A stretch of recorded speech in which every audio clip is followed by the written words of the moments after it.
Assalamualaikum warahmatullahi taala wabarakatuh dan salam sejahtera tuan-tuan. Selamat Hari Raya Haji. Saya baru ucap hari ni tapi saya dah ucap di Facebook dah.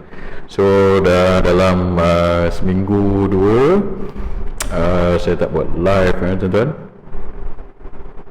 Alamak, kejap kat sini Okay, so apa ni, hari ni kita nak ada cerita sikit.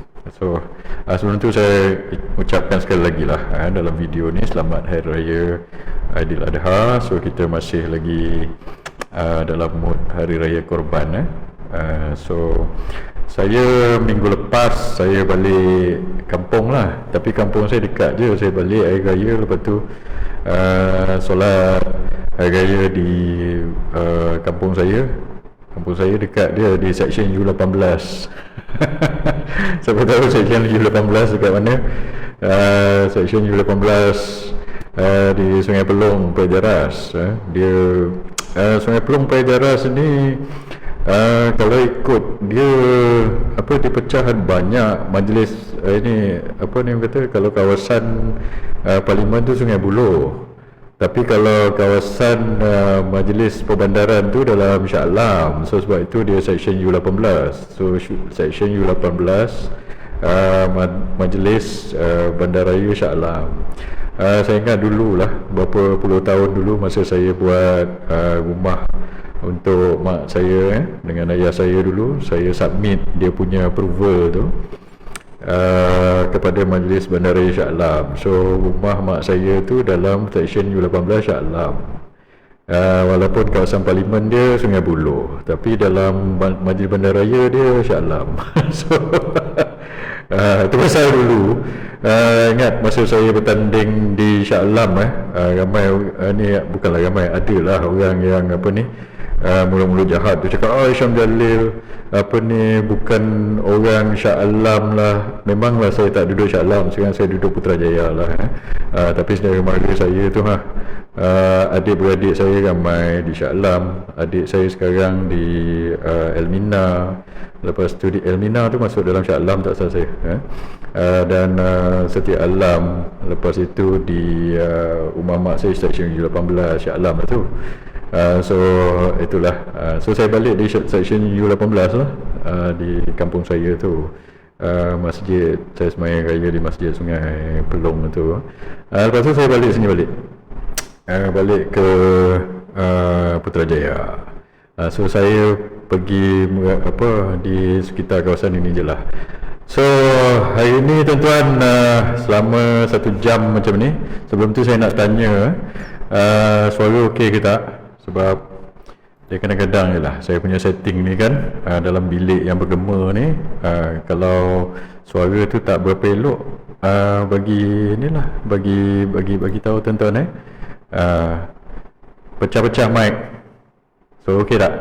So pecah, alamak pecah lagi Kalau pecah tu sekejap saya kurangkan ataupun saya dekatkan sikit mic ni, so that saya kurangkan sikit dia punya ni, saya dekatkan. Okey tak?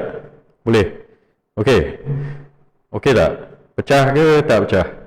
Gema tu memang adalah pasal bilik saya ni nak buat macam mana dia ada dia tak ada barang lagi banyak. Okey sikit? Pecah lagi? Okey sikit? Okey, suara okey, siap bass suara saya memang ada macam itulah dulu ada orang kata suara saya macam Datuk Najib. Suara saya bukan macam Datuk Najib. Datuk Najib punya suara lain, awak dengar betul-betul. Datuk Najib tak cakap macam saya, dia cakap lain, dia ada dia punya unik dia, suara dia lah. Suara saya dengan suara dia lain. Okey je Alright. Sini, sebelah sini. Okay, mic, slowkan volume. Phone slowkan volume. Okey dah. Okey, saya slowkan volume tapi saya cakap kuat sikit lah. So saya tak tahu pecah ke tak. Okey, suara dah okey. Okey, hari ni kita nak cerita sikit pasal pembubaran DUN Johor. So tadi Menteri Besar Johor iaitu Datuk On Hafiz telah mengumumkan dalam sidang media bahawa DUN Johor dibubar. So saya ingat mula-mula itu hari dia kata ada berita lah, kata untuk pembubaran Don Johor ni pada 20 hari bulan Jun lah, macam itu, 24 hari bulan ke apa kan. Tapi tiba-tiba apa hari ni pula Don Bobo pula dah, Don Johor dibubar. So maksudnya kalau don-don lain tak dibubar dalam masa seminggu dua ini, iaitu Don Negeri Sembilan dengan Don Melaka tidak diubah, maksud kita pergi Johor dululah. So mungkin itu yang mereka nak tau. Saya cadangkan itu lagi supaya alang-alang kita bubar Don Johor ni, bubarlah sekali Don Negeri Sembilan dengan Don Melaka tu. Lepas itu yang Perlis tu pun kan, sebab Perlis itu hari MB Perlis cakap, dia kata kalau dah kecoh-kecoh sangat macam itulah, lebih kurang lah dia bubar je Don Perlis. So saya ingat apa kata untuk jimatkan kos berkempen, kos SPR, so kita bubar je lah semua, betul tak? Kita bubar Don 3 Don ni campur Perlis 4 Don dalam minggu ni Menteri besar ni semua. Dan saya tu hari, saya ingat bulan lepas dalam ucapan saya dekat mana saya tak ingat, Penang ke Kedah ke dekat Perak saya tak ingat, saya yang cadangkan supaya alang-alang bubar sekali harum semualah dengan PRU semua. Ingat saya kata alang-alang nak bubar ni 3-4 Don ni bubar sekali dengan PRU terus. Lepas itu Anwar Ibrahim berucap, dia menggelabah ataupun dia entah apa tak tahulah, dia menggelitik ke ataupun goyang ke apa, beria-ria dia berucap. Ingat tak Anwar Ibrahim cakap, ni kalau ini sangat, kalau itu sangat, lepas tu nanti aku bubar lah semua. Tapi dia sembang je, saya dah cakap. Anwar Ibrahim tak berani punya kan, saya dah cakap dalam live. Datuk Seri Anwar Ibrahim, Perdana Menteri Malaysia, saya tahu kamu sembang aje. Kalau kamu kalau Datuk Seri bubar lah PRU sekali dengan Don ni kan dalam tempoh seminggu dua ini, memang orang kata barulah saya nak cakap tabik tu tak tabik lah, tapi saya okey lah, mungkin saya terfikir okey lah, mungkin PMX ni dia tak penakut lah kan, dia apa orang kata tak sembang kencang. Tapi selagi dia tak berani bubar, maksudnya PMX, Datuk Seri Anwar Ibrahim, kamu ni sembang kencang aje, penakut lah kan, cakap aja, berucap depan penyokong sendiri memang lah. Bila kamu berucap depan penyokong kamu sendiri, Datuk Seri Anwar Ibrahim, kita bubar lah. Apa takut? Dia penakut.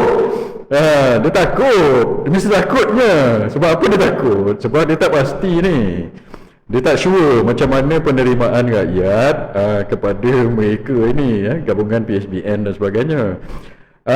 Dan saya punya pandangan itu, saya lihat macam ni, kenapa Menteri Besar Johor bubar ataupun UMNO atau Barisan Nasional Johor ni bubar Don ni cepat-cepat nak bubar, tak menyempat-nyempat. Itu hari kata 20 hari bulan lah, lepas itu hari ni 1 hari bulan dah bubar ni. Kenapa? Sebab saya ingat mereka nak buat berasingan lah daripada pilihan raya lain lah, dan juga mereka juga nak buat berasingan daripada PRU. Sebab saya dah cakap benda ni banyak kali. Tu hari saya berucap di Kedah pun saya dah cakap. Saya kata kalau mereka buat sekali dengan PRU, maka Barisan Nasional di Johor akan ada disadvantage. Sebab di sana saya kata ada 56 Don. Dan daripada 56 Don ni, kawasan Melayu sebenarnya ada 20 sahaja. Johor ni lebih kurang macam Selangor, dia punya apa? Demografik dia. Dia ada kawasan campuran banyak, ada kawasan bandar banyak, macam itu. So jumlah Don pun sama macam di Selangor. 56 Don di Johor, 20 je kawasan Melayu. 20 kawasan Melayu, 10 tu kawasan bukan Melayu, kawasan Cina lah. So 30, lagi 26 tu kawasan campuran.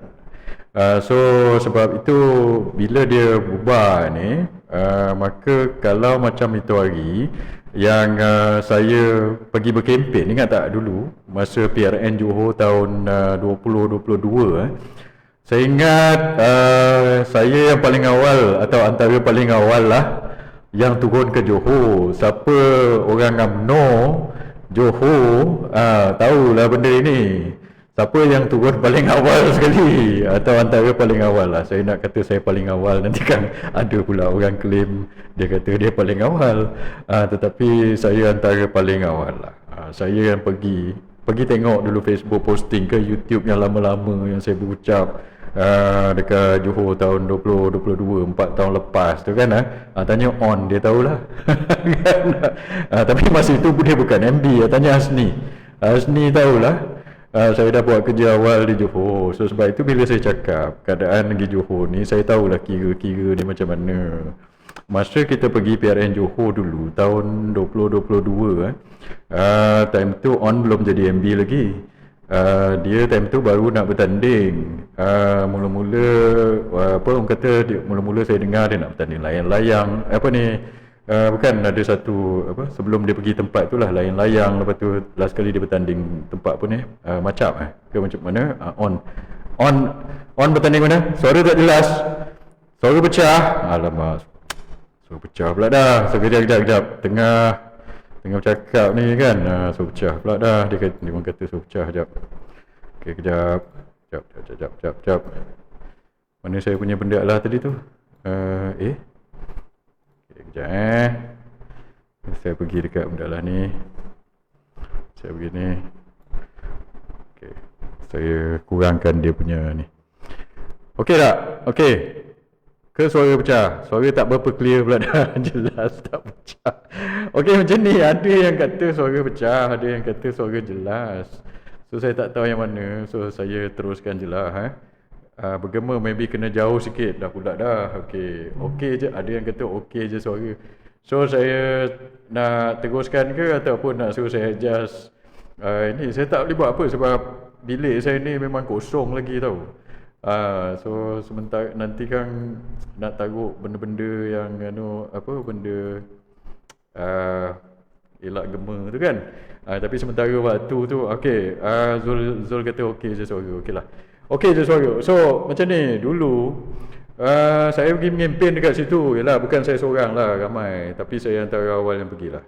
Saya ingat kalau tanya ceramah tu di PRN Johor tahun 2022 tu, nak kata antara yang paling banyak sekali ceramah, antara lah adalah mungkin saya lah. Pergi tanya veteran UMNO Johor.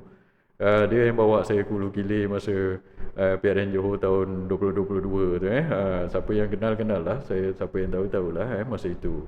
So saya pergi mengata-kata tempat yang kita tak sangka menang pun. Kita tak sangka menang tempat itu. Saya ingat saya pergi di mana, Lakin ke Tiram ke mana. Lepas tu saya pergi ke Melah.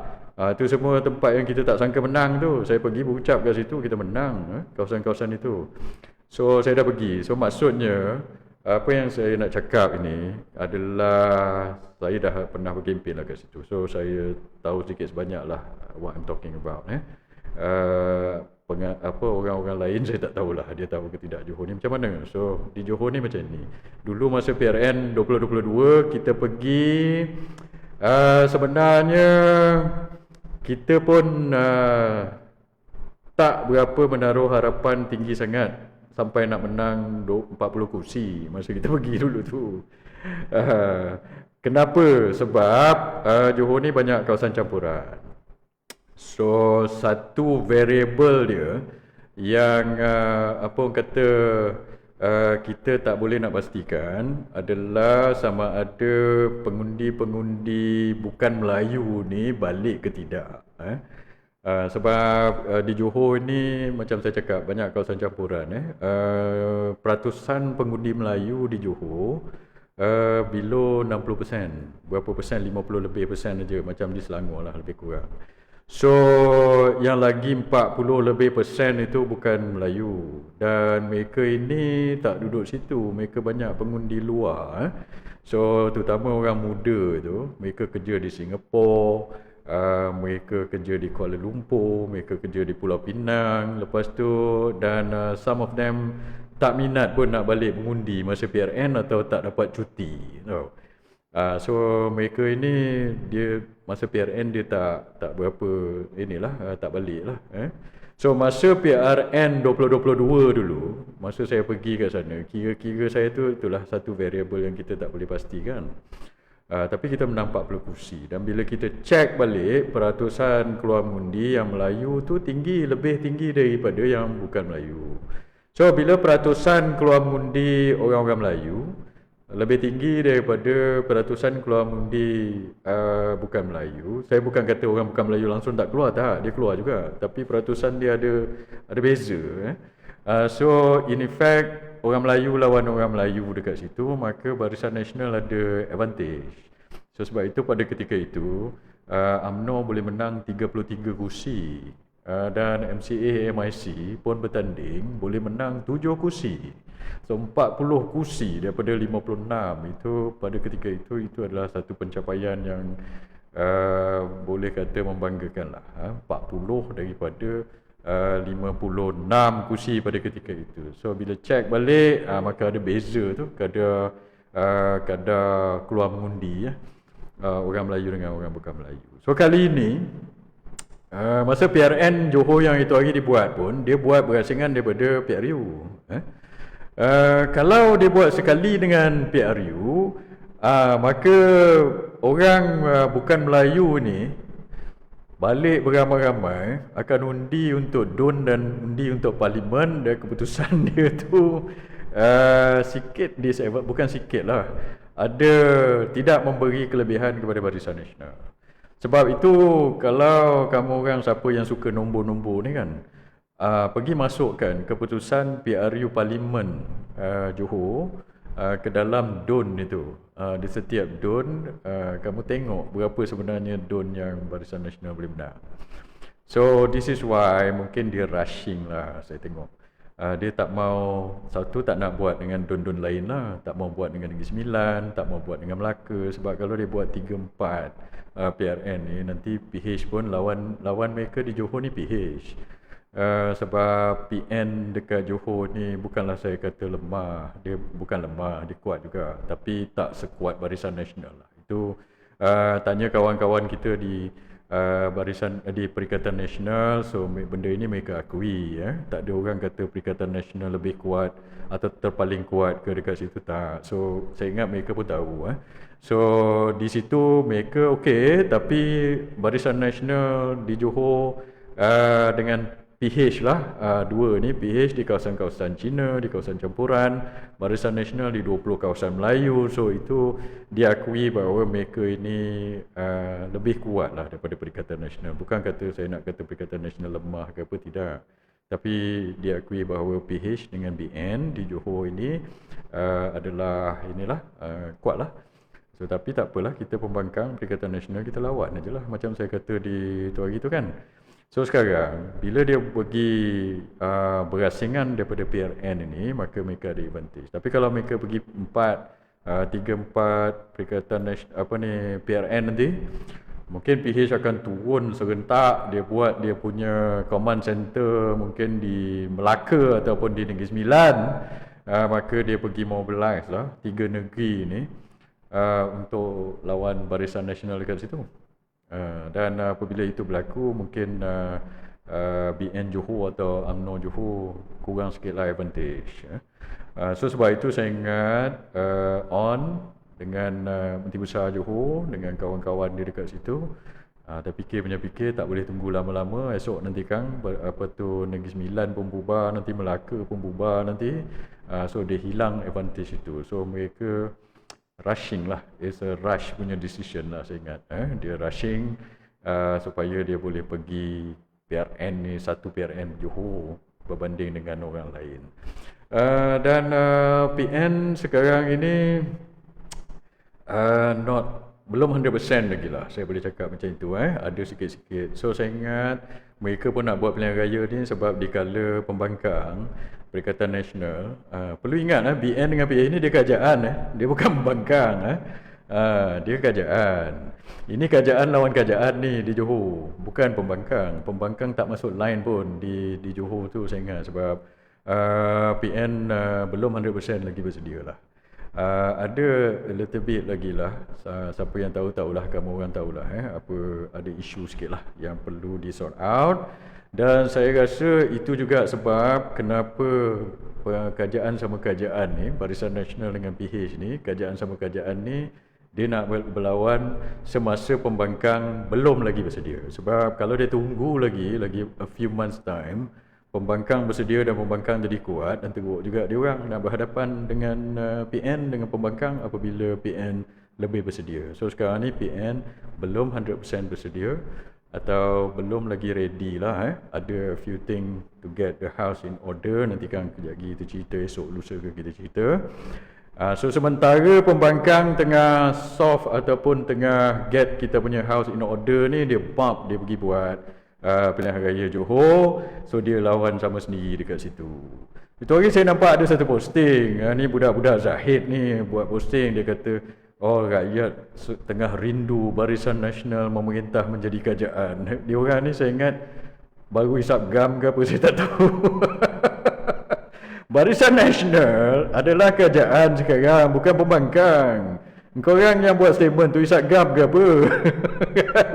Aduh, ya tak tahulah apa dia hisap gam ke, hisap ini ke apa, saya tak tahulah tapi BN adalah kerajaan. Janganlah nafi pula, kamu bukan pembangkang. Barisan Nasional dalam kerajaan dengan PH, kamu tahu tak? Ada ke pula buat statement, oh untuk BN memerintah, kamu tengah memerintah. Kamu co-memerintah atau ruling together dengan PH. Sebab itu kerajaan lagi ni, kerajaan PHBN. So dia macam ni tau. Dia nak kuasa jadi kerajaan. Tapi bila orang kata dia kerajaan apa ni, kerajaan tak bagus lah, naik harga minyak, dia tak mengaku. Mana boleh macam itu. So kamu kena ada, dia panggil apa, collective responsibility. Sebab kamu ada dalam kabinet. Kamu faham? So kamu tak boleh bila orang kutuk kerajaan, minyak naik, isu UEC, isu ladang babi, isu segala benda ni, kamu tak boleh tak mengaku. Kamu kata bukan, itu bukan kita tu, itu PH tu, itu DAP tu, itu PKR. Tapi bila bila kamu nak pergi pilihan raya, kamu cakap macam tu, konon-kononnya kamu bukan kerajaan. Tapi bila time jawatan, bila time nak jadi menteri, bila time kabinet, kamu lah beria-ria nak masuk kerajaan. Tak nak jadi pembangkang. Sampai ada seorang, siapa ni, yang dekat Pontian tu, Mak Maslan, dia kata apa, jadi pembangkang 1 sen pun tak guna, dia cakap. Bila time jadi pembangkang, kamu tak nak. Kamu nak jadi kerajaan sebab kamu nak jawatan, kamu nak ini, kamu nak gaji, kamu nak jadi menteri, kamu nak masuk kabinet. Tapi collective responsibility tu kamu tak nak. Bila orang marah kerajaan, orang kata, oh ini apa, isu ladang babi, isu UEC, oh dia kata, itu tak ada kena-mengena dengan kita. Itu semua PH ni. Tak boleh macam itu. Kamu Barisan Nasional, kamu dalam kerajaan persekutuan. Bila kabinet dengan Anwar Ibrahim buat keputusan untuk naikkan harga minyak dengan harga diesel sampai RM5 lebih, harga diesel RM6 lebih tu, cuma turun 6 sen petrol, diesel naik sampai RM5, kamu pun bertanggungjawab. Itu kamu janganlah pula kata tak, itu bukan, tunggu kita nantilah jadi kerajaan. Kamu sekarang dalam kerajaan. So sekarang di Johor ini kerajaan lawan kerajaan. Ini kita kena ingat. So PRN ni, walaupun itu orang kata itu untuk donnya, ini satu lagi lah. Sebab apa dia nak pergi sendiri-sendiri ni, PRN satu je ni. Sebab esok kalau buat PRU sekali kan, nombor 1 yang bukan Melayu ni semua dia akan balik. So bila yang bukan Melayu ni balik, kawasan campuran itu, yang ada apa yang saya cakap tadi tu, 26 kawasan campuran itu. 10 kawasan DAP tu memang tak boleh buat apalah. So 46 ini 26 kawasan campuran, 20 kawasan Melayu. So 26 kawasan campuran tu Barisan Nasional akan ada disadvantage dekat situ. So dia tak nak. So sebab itu dia masuk gear cepat-cepat, bubar cepat-cepat, nak pergi buat PRN cepat-cepat, supaya nanti kan orang tak boleh nak balik lah ke apa, ataupun bukanlah dia nak ini, tapi menyuka ataupun orang kata ada kebarangkalian besar lah, yang pengundi-pengundi luar atau pengundi bukan Melayu yang banyak keluar ni tak keluar mengundi. So akan bagi advantage lah kepada dia. So saya nampak macam itulah. So di Johor ni kerajaan lawan kerajaan ni. So kepada pengundi-pengundi Johor, ini terpulang kepada kamu orang lah. Saya tengok macam tu. Tapi pada saya nampak walaupun ini untuk DUN kan, tapi mereka ini Barisan Nasional dengan PH ni mereka sama-sama walaupun ini untuk pilihan raya kat DUN. Tapi mereka ni kerajaan. Dia bukan sekadar kerajaan negeri sebab kerajaan negeri ni bergantung juga kepada kerajaan persekutuan. So dia sama-sama dalam tu. So bila katakan MB Johor on ni pergi melawat CIQ dekat immigration ni bawah ke federal government. So mereka ni sama-sama dalam kerajaan lah, sama-sama dalam kerajaan persekutuan dan mereka juga kerajaan negeri. So sebab itu okey, terpulang kepada kamu lah. Kamu nak undi, kamu kata ini DUN lain ke, parlimen lain ke, tapi yang saya nampak mereka ni sama-sama dalam kerajaan ni. So kamu tak boleh nak asing-asingkan bila naik harga minyak kita tak bertanggungjawab, itu persekutuan lah. Tapi saya nampak itulah dia punya orang kata dia punya ini. Kalau di negeri dia kerajaan, di persekutuan pun dia kerajaan jugalah. So ini kerajaan lawan kerajaan. Kalau sesiapa yang nak bagi signal kepada kerajaan ini, baik Barisan Nasional atau Pakatan Harapan, kamu fikir sendirilah siapa yang kita nak undi lah dekat situ nanti. Saya jangkakan bahawa kalau negeri-negeri lain tak bubar, maka BN akan dapat advantage lah.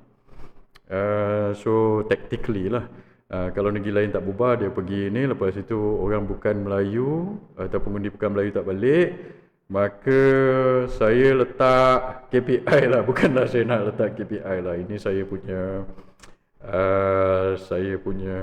saya nak target performance kamu lah. On ni saya kenal lama dah.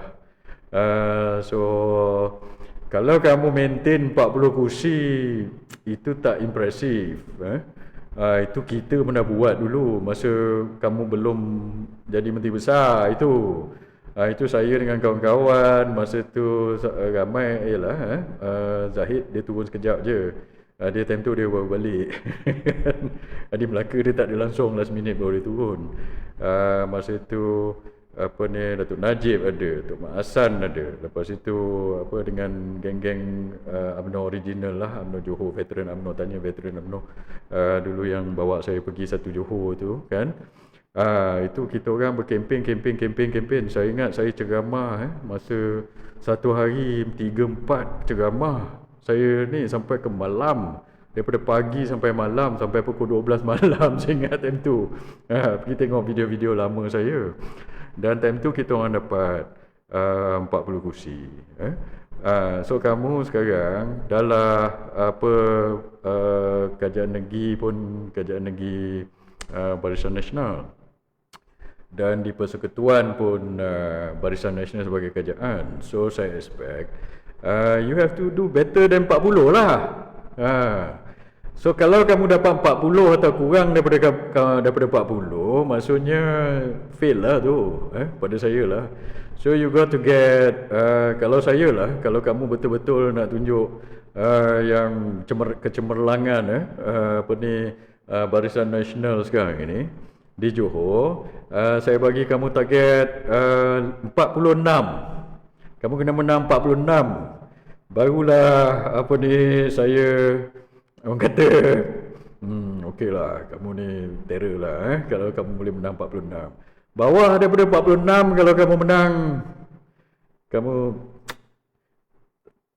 sebab kamu buat rushing kan, lepas tu pengundi Cina tak balik dan sebagainya.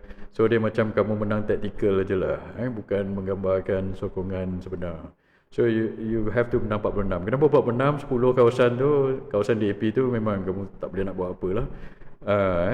So saya target 46. Maksudnya semua kawasan amanah tu, kawasan PKR tu, kawasan-kawasan yang lain-lain tu kan, itu kamu kena menang. So kalau kamu dapat 46, barulah kita rasa okey lah, terror juga kamu ni lah. Tapi kalau kamu tak menang, kalau kamu menang bawah daripada 46, tak inilah, tak impresif lah, macam tu. Perikatan Nasional kita tak boleh nak buat target lah, sebab Perikatan Nasional bukan kerajaan. Di peringkat negeri pun bukan kerajaan, di peringkat persekutuan pun bukan kerajaan. Dan Perikatan Nasional masih we're trying to get our house in order dululah. So PRN ini. Tengoklah, tapi pengundi-pengundi saya nak cakap terutama di Dun sedia ada Perikatan Nasional tu di Maharani, PAS ada satu kursi di Maharani, dan bersatu tak salah saya ada di Endau dengan di Bukit Kepong, ada dua kursi, so 2 campur 1 3. So kepada pengundi-pengundi di situ, kekalkanlah Perikatan Nasional kat situ. Kurang-kurangnya ada tapak dekat situ, insya-Allah kita boleh kekalkan. Dan kepada pengundi-pengundi muda yang tak puas hati dengan kajian persekutuan ni, sekarang ni kerajaan lawan kerajaan di Johor ini, kamu undi lain lah. Janganlah undi kerajaan. BN tu kerajaan, PH tu pun kerajaan. So BN lawan PH di Johor ini, kerajaan lawan kerajaan. Kalau kamu tak suka kerajaan ini di peringkat persekutuan, mereka juga collective responsibility di peringkat negeri juga. So kamu pandai-pandai lah, kalau nak hantar signal lah tak puas hati dengan mereka ini kan, boleh undi Perikatan Nasional, ataupun pandai-pandai lah. Dan satu lagi saya nak gesa lah, ini sebagai rakyat biasa, saya nak gesa ni parti Rafizi ni, parti bersama ni kan, Rafizi bersama ni. Yalah, Anwar Ibrahim kan ni penakut, dia tak nak bubar Rafizi. Tapi kamu kalau berani, kamu bertandinglah di Johor ini, Rafizi. Apa takut pula? Baru tubuh parti takkan takut. Itu lagi pasal isu apa ni, Pami Fadil, ingat tak? Pami Fadil ada isu apa ni? Yang ada orang kata pasal isu beli parti lah apa, 8 juta. Saya pun tak ikut sangat isu ni. Tapi adalah FYP dekat saya punya social media kan. FYP tu kata ada isu apa, pembelian parti ke apa. Bagi tahu sikit dalam komen ni apa benda isu tu. Yang Rafizi dengan Pami Fadil tu. Kan ada isu 8 juta apa benda semua tu. So orang suruh kamu saman Pami Fadil. Itu kan. Rafizi, orang suruh kamu saman Pami Fadil pasal isu tu. Apa pasal pula kamu tak nak saman? Dan kamu kata, oh tak nak lah pergi buang masa kat mahkamah lah. Kita dah biasa naik turun mahkamah lah, Rafizi. Kamu pun kata, dulu kan kamu sembang, kata dah biasa naik turun mahkamah lah, apa benda lah, menang saman lah, apa ke benda lah. Ini takkan kamu tak nak saman ni? Kalau benda yang dia cakap tu tak betul, saman je lah, Rafizi. Engkau kata apa ni, orang kata apa ni, wah banyak kerja. Bukan kau yang buat kerja, kau pergi saman itu, kau pergilah bincang dengan kau punya lawyer. Lawyer kau yang pergi hantar LOD, lepas tu tulis read saman dan pergi argue di mahkamah. Bukan kau yang buat kerja. Kau buat kerja sikit je lah, dia lah. Kita kena tulis lah apa benda semua kita punya ni sikit-sikit lah kan. Aku tahulah sebab aku pun biasa juga saman orang dengan kena saman. Dan setakat ni Alhamdulillah semua kes-kes aku, semua aku menang. Kamu punya kes aku tak tahu Rafizi. So yang kamu tak nak saman Pami Fadil ni apa pasal? So kamu takut ke apa benda Rafizi? Bagi tahulah. Dan kalau kamu nak cakap kamu ni tak penakut, bukan macam Anwar Ibrahim dia takut bubar parlimen kan. Sebab memang dia takut. Sebab kalau dia kalah habis semua, ada yang masuk penjara nanti, tahu. So Rafizi, kalau kamu ni berani, bukan apa ni orang kata, bukan penakut atau geng apa tu yang selalu dia orang cakap tu, geng apa, geng apa ni apa herba yang warna kuning tu kan. Kamu pergi bertanding dekat Johor ni PJ, test kamu punya parti baru tu kan. Kamu sembang itu lagi kan, kamu kata kamu ada berapa 18,000 lah ni apa di daftar seminggu. Ni semua orang cakap macam-macam ni. Rafizi kata pendaftaran seminggu ke 18,000. UMNO kata sehari 3,000, seminggu berapa puluh ribu tak tahulah.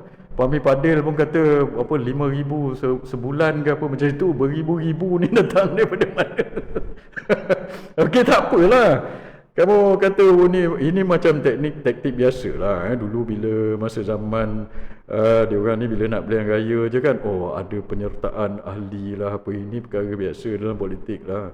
Tapi kalau kamu nak test betul-betul tengah-tengah panas ni parti kamu kan, parti yang apa Sang Kancil dan Buaya ke apa macam, parti Sang Kancil lah, yang tengah panas ni kan, tengah panas kamu baru tubuhkan parti baru ni, pergi test kat Johor tu. Pergilah letak 56, pergi cari 56 calon Rafizi. Sebab apa? Sebab Diorang ni terutama pengundi bukan Melayu yang diorang mungkin tak mahu undi Perikatan Nasional sebab yang bukan Melayu ni bila dia tengok Perikatan Nasional dia tengok ini parti Melayu, so dia tak nak undi. Lepas tu dia tengok PH dengan BN pula, ini diorang ni sama-sama kerajaan, so ini kerajaan apa ini dekat persekutuan macam-macam naik ni, dia naikkan. So bila kerajaan lawan kerajaan, lepas tu dia orang ni, orang bukan Melayu ni, dia tak nak undi PN barangkali sebab dia tengok Perikatan Nasional ni adalah payung besar orang Melayu. So dia akan cari parti lain. So sebab itu Rafizi, kamu pergi bertanding 56 kursi tu. Dekat situ tengok kamu menang ni kan. Berapa banyak, manalah tahu Rafizi. Dulu muda pun bertanding. Saya ingat masa PRN 2022 muda ada satu bertanding siapa nama ni kan, dia bertanding di Puteri Wangsa, saya ingat tu. Dia menang tau. Muda bertanding di Johor pun menang satu kursi biji. Apa barang kalau kamu budak-budak sekarang cakap apa barang apa barang biji kalau kau tak bertanding dekat situ kan, ataupun ini penakut ke apa? Dah tubuh parti baru, pergilah bertanding dekat PRN tu. Itu lagi nak saman Puan Badil pun tak nak. Ini nak bertanding ni. So PG pergi bertanding dekat PRN Johor tu, Tok Sah bagi alasan tak bersedia lah, tak inilah, belum inilah, itu semua itu sembang aja. Pergi taruh kursi dekat situ. Manalah tahu kau boleh dapat 1-2 kursi, barulah orang respect tau. Ini berkenaan parti PG lah. Yang berkenaan lain-lain tu, Barisan Nasional dengan PH itu kerajaan lawan kerajaan lah itu. Di situ. Perikatan Nasional tak apa, kita maintain lah. Tentuan yang ada di Maharani, di Endau dengan ini maintain dekat situ lah, insyaAllah. Manalah tahu, mungkin kita dapat lebih banyak kursi ke apa, kita doa-doa lah. Okey, itu berkenaan dengan ini. Saya banyak orang telefon minta saya tolong pergi apa ni lah, macam-macam lah. Tadi saya baru dapat telefon daripada orang Melaka, Perikatan Nasional Melaka minta saya bantu untuk kempen lah nanti manifesto dan sebagainya. Okey lah, nanti kita jumpa lah saya akan bantu lah. Cuma saya nak fokus sebenarnya pada negeri saya ni. Saya banyak bantu negeri orang. Negeri orang, saya pergi sampai ke Kedah, sampai ke Perak, sampai ke Kelantan, sampai Terengganu. Ini pun ada banyak jabatan. Itu hari raya haji, hari pertama orang ada telefon saya lah, ada ustaz telefon saya. Hari pertama, hari kedua jemput saya untuk bagi ceramah, insyaAllah ustaz. Itu hari saya tak dah nak angkat sebab saya tengah sibuk dekat masjid dengan family saya. Lepas tu ada korban kan, lepas tu ada orang telefon saya jemput pergi ceramah dan sebagainya. InsyaAllah lah, saya punya jadual bulan ni dengan bulan depan saya ingat dah penuh saya dah susun, nanti saya tengok dengan saya punya pegawai macam mana jadual itu. Tapi ada yang saya dah set lah, insyaAllah saya akan pergilah. Cuma pada masa yang sama saya juga nak fokus kepada negeri saya. Saya banyak tolong negeri orang. Negeri saya ni negeri Selangor lah. Selangor ni banyak masalah tuan-tuan. Itu hari ladang babi 500 ekar pun rancangan nak dibuat di negeri Selangor, di Bukit Tagar itu. Lepas itu itulah mereka ini macam-macam isu lah di negeri Selangor ini. Lepas tu isu air juga. Dulu saya dah bawa isu air di Selangor ini. Isu air dan isu banjir di Selangor ni dah lama. Saya bawa isu air di Selangor, saya ingat dah 10-15 tahun. Sampai 10 years ago ke apa, saya kena saman dengan syarikat bekalan air Selangor. Ingat tak? Saya bawa isu air sebab isu air dekat Selangor ni ada masalah. Sampai saya kena saman. Lepas tu saya pergi mahkamah, saya menang. Isu tu di mahkamah tinggi, saya menang. So itulah saya dah fight lama. Dan banyak lagi isu-isu lain lah. Isu kartel, isu corruption yang kita kena tangani di semua peringkat di negeri Selangor ini. So PH, PKR, amanah dan pemerintah negeri Selangor ni saya ingat dah lama sangat, tuan-tuan. So bila kerajaan ni dah lama sangat minta, saya tak ingat berapa penggal lah mereka di Selangor ni. PH, PKR dah berapa penggal minta sejak tahun berapa? Sejak 90 tahun 90 lebih 90 PRN tahun berapa, 99 ke tak salah saya. PRU tentu. So berapa penggal itu? 3-4 penggal lah saya rasa. 2008, bukan 2008, sebelum tu dia ada Medah tu. 99, lepas tu 2004 BN menang balik, lepas tu 2008 dia sambung balik. Tak salah saya, betul tak? 2008 sampai 2000 berapa itu, 2013 satu penggal. 2013 sampai 2018 satu penggal. Ini dah 3 penggal. So tak salah saya 4 penggal 4 penggal, betul tak? 99 betul, 99 dia menang. Lepas tu 3 penggal. So dah 4 penggal. So bila 4 penggal PH dengan PKR, Amanah ni, geng-geng ni merintah, DAP ni merintah, tuan-tuan tahulah mereka besar kepala lah ya. Lepas tu besar kepala, lepas itu mereka tak cakna kepada rakyat. Itu yang kita tak nak ladang babi, dia nak buat juga ladang babi. Sampai Sultan bertitah 3 kali pun mereka masih nak bawa lagi benda itu.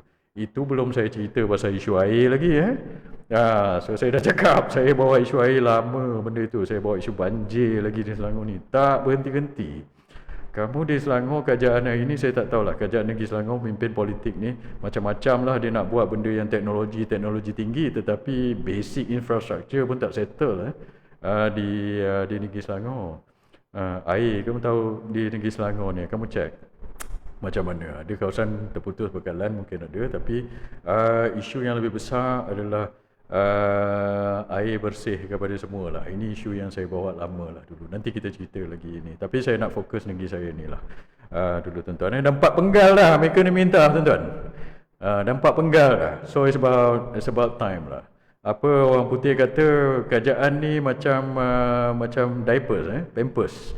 So kita kena tukar selalu. Kalau lama tak tukar, dia jadi busuk lah.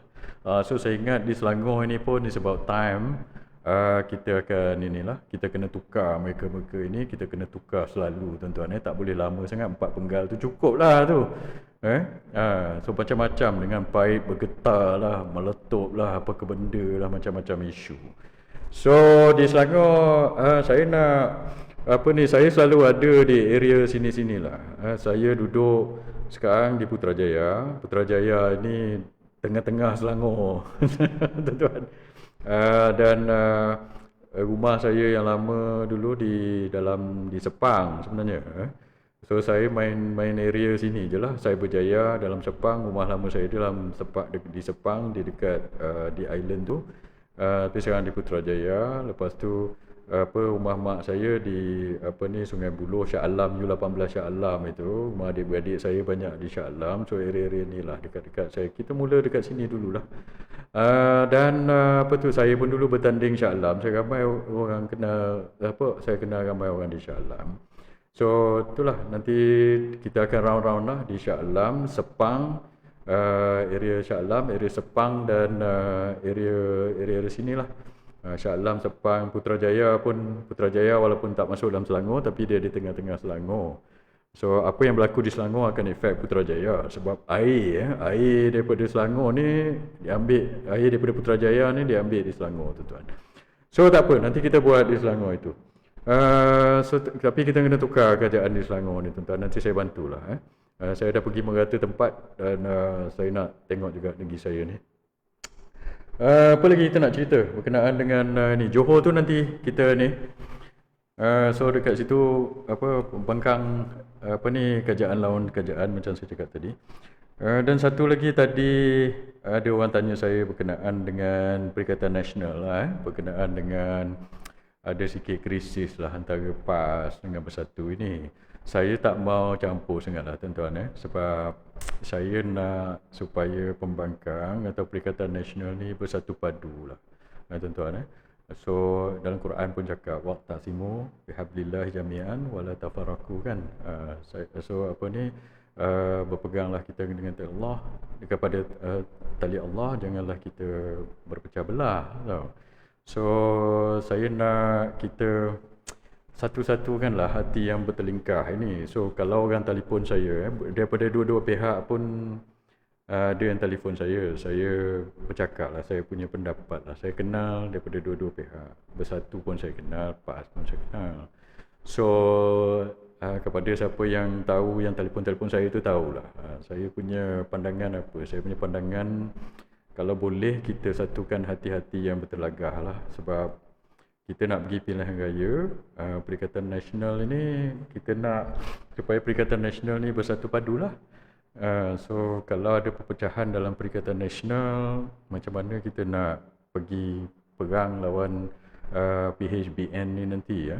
So saya punya pandangan dan saya punya position is that kalau boleh kita satukan hati-hatilah. Tapi dia bukan senang lah tuan-tuan, saya tahulah dalam politik ni dia pasal dia manusia tau.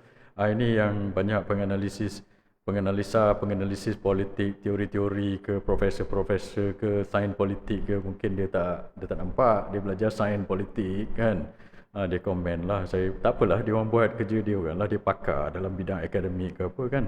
Saya bukan penganalisa politik ataupun ini, kadang-kadang orang panggil saya penganalisa politik. Saya penganalisa politik nombor satu, tak bertanding majlis tertinggi UMNO, lepas tu tak kena pecat, lepas tu tak kena buang. Itu bukan penganalisa politik. Penganalisa politik ni dia tengok daripada luar. Saya bukan tengok daripada luar, saya dah pernah kena pecat, dah bertanding, pernah menang, pernah kalah, pernah dilantik, pernah macam-macam pernah lah. So sepak terjang itu pernah ditikam di belakang, tikam di depan, macam-macam lah.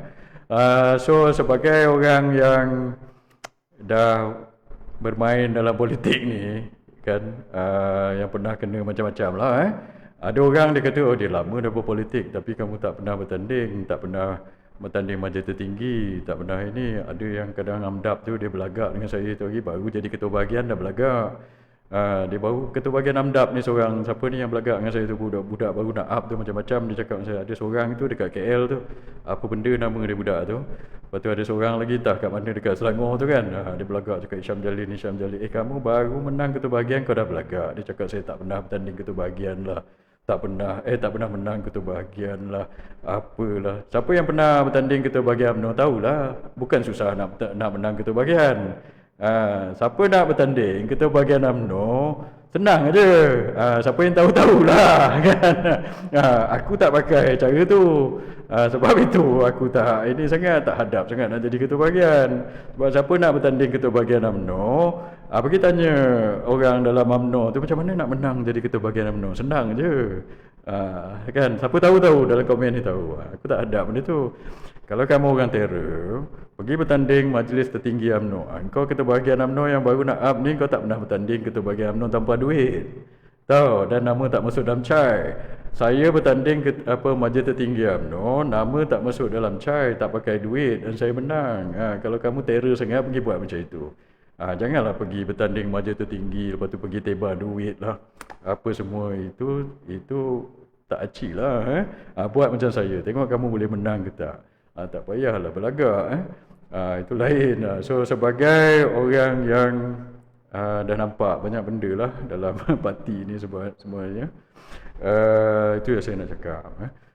Kita nak berhadapan dengan parti-parti kerajaan ni, PH dengan Barisan Nasional. So kalau boleh lah saya minta. Kalau tanya saya kata tak apa, saya cakap tak payah gaduh-gaduh lah, kita cari jalan untuk satukan hati-hati lah. Tapi sebagai orang yang pernah nampak macam-macam benda dalam politik ni, saya tahulah benda ini bukan senang lah. It's not easy. Sebab it's about manusia tau. Dia sebab manusia.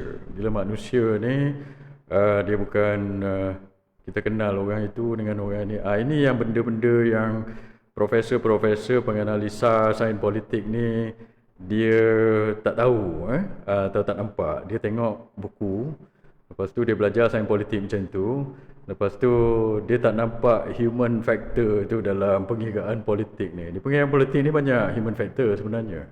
Saya bagi pemberat dia 70 to 80% lah. Sebab banyak keputusan dalam politik ni is driven by sama ada orang tu suka tak orang tu ke tidak. So kalau dia tak suka, orang tu tak suka lah. Itu dalam pengiraan sains politik tak ajar benda tu. Tapi dalam politik dia begitu. So sebab itu saya nak cakap dia bukan senang lah. Walaupun dua-dua pihak ni kawan saya banyak kawan dalam PAS, dalam Bersatu pun saya ada. Dulu kita perang, saya perang dengan dewan-dewan ini. So sebab itu saya, kalau saya nak bercakap boleh, sebab saya perang masa PAS dengan Bersatu kawan dengan DAP. Saya lawan mereka. Bila Muafakat Nasional berpecah, saya yang paling lantang sekali marah. Tengok video-video lama yang diorang duk geng-geng PH, geng-geng Amanah, geng PKR ni duk, dan mantap-mantap ni duk sukelit kan. Yang ucapan lama saya dulu yang saya marah PAS dengan Bersatu. Kenapa saya marah PAS dengan Bersatu? Sebab time tu Muafakat Nasional berpecah, memanglah saya marah. Sebab saya nak menyatukan orang-orang Melayu, parti-parti Melayu. So bila benda jadi berpecah, saya marahlah. Tengok video lama dia orang, bila tunjuk video saya, dia tunjuk sekat-sekerat sikit-sikit je, dia tak tunjuk konteks dia. Konteks dia, apabila Muafakat Nasional berpecah, saya marah. Saya yang paling marah sekali. Sebab saya berucap, masa itu memang saya marah. So saya tak nak, bila kita dah nak jadi, Penyatuan Melayu nak jadi through Muafakat Nasional berpecah. Lepas tu sekarang Perikatan Nasional boleh satukan parti-parti Melayu, so kita tak mau berpecah. So sebab itu, itulah. So saya a bit passionate in penyatuan ummah ini. So sebab itu dulu bila Muafakat Nasional berpecah, saya a bit passionate lah, saya marah lah. So sekarang bila lepas itu, bila kita nak menyatukan balik, so kita cubalah macam itu, walaupun dia bukan senang. Dan cabaran kepada kepimpinan Perikatan Nasional yang baru, iaitu Dr. Sam. Dr. Sam, itu hari saya pun ada meeting sekali dengan Dr. Sam. YAB Dr. Sam jemput saya di round table dengan pakar-pakar ekonomi dan apa ni orang kata ahli-ahli politik. Kita buat round table lah, macam mana pasal masalah, macam mana kita nak membuat penyelesaian masalah. It was a very good session lah. Dan Dr. Sam chair the meeting. Lepas tu dengan YB Haim Hilman, kan saya ada dalam itu. Saya mula-mula saya tak nak bercakap, saya nak mendengar je, tapi mereka suruh saya bercakap. Last sekali saya bercakap lah. Last sekali saya bagi input saya dalam itu. It was a good meeting lah. So apa ni orang kata, the thing good about Dr. Sam ialah dia panggil dia dalam meeting itu. Dr. Sam cakap dia bukan ahli ekonomi, dia bukan pakar ekonomi. Dia background dia macam saya, background dia engineering. Saya pun engineering background. Walaupun lepas tu saya belajar ekonomi, saya belajar finance, saya belajar undang-undang lah. So Dr. Sam dia akui bahawa dia bukan ekonomis, tapi dia panggil. So that is a character of a good leader tau. Good leader ni, kamu nombor satu menyedari menyedari dia bukan pandai semua. Dia sedar satu. Lepas itu dia open untuk dapat pandangan orang lain tau. Lepas tu dia proses pandangan itu. Itu adalah satu karakter ataupun satu apa kata satu faktor good leader lah, good leadership lah. Itu yang saya nampak hari itu. Tak semua orang tahu banyak benda. Macam Tun Mahathir pun dulu dia cakap, bila dalam satu interview saya nampak, dia kata dia bukan orang finance, dia cakap, tapi dia belajar finance daripada Tun Daim, daripada ini kan. Lepas itu dia absorb dan dia buat keputusan. So nombor satu, dia kena orang-orang ini, dia ada similarity dia apa, dia akui dia tak tahu benda itu. Lepas tu dia willing to dengar orang lain punya pendapat, dan lepas tu dia buat keputusan.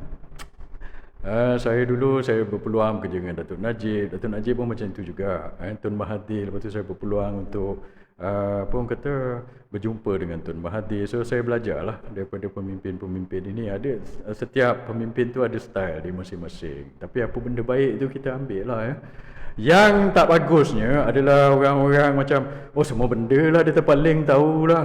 Macam Anwar Ibrahim, pandailah inilah apalah, minyak turun lah apalah, pakai formula dan sebagainya. Tapi bila dia bagi kuasa, segala benda tak jadi. Itu saya tengok Anwar Ibrahim.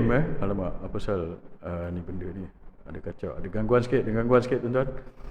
Okey. Itulah Anwar Ibrahim, segala benda dia cakap, dia pandai. Lepas itu bila dibagi kuasa tak jadi. Sebenarnya Rafizi pun ada penyakit tu juga. Rafizi, kau banyak formula. Lepas tu bila apa ni orang kata keluar parti baru ni, dah keluar pula formula lain pula dah ni. So dia masalah dengan parti baru Rafizi ni. Sebenarnya saya tak mau cakap banyak sangatlah sebab cakap banyak pasal parti dia ni, sebab parti dia baguslah untuk membangkang. So dia boleh pecahkan undi PKR dengan undi DAP ni.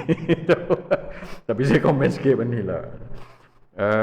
Apa ni orang kata ada masalah sikit. Masalah credibility dengan Parti Rafizi ni kan saya dah cerita sebelum ni sebab dia keluarkan manifesto macam-macam. Dia kata apa benda adalah saya tengok manifesto benda ni formula lah balik. Dia masalahnya dulu pun dia buat macam itu juga. Lepas tu dia dapat jadi kuasa, jadi menteri. Bila jadi menteri, dia tak perform dan dia sendiri letak jawatan.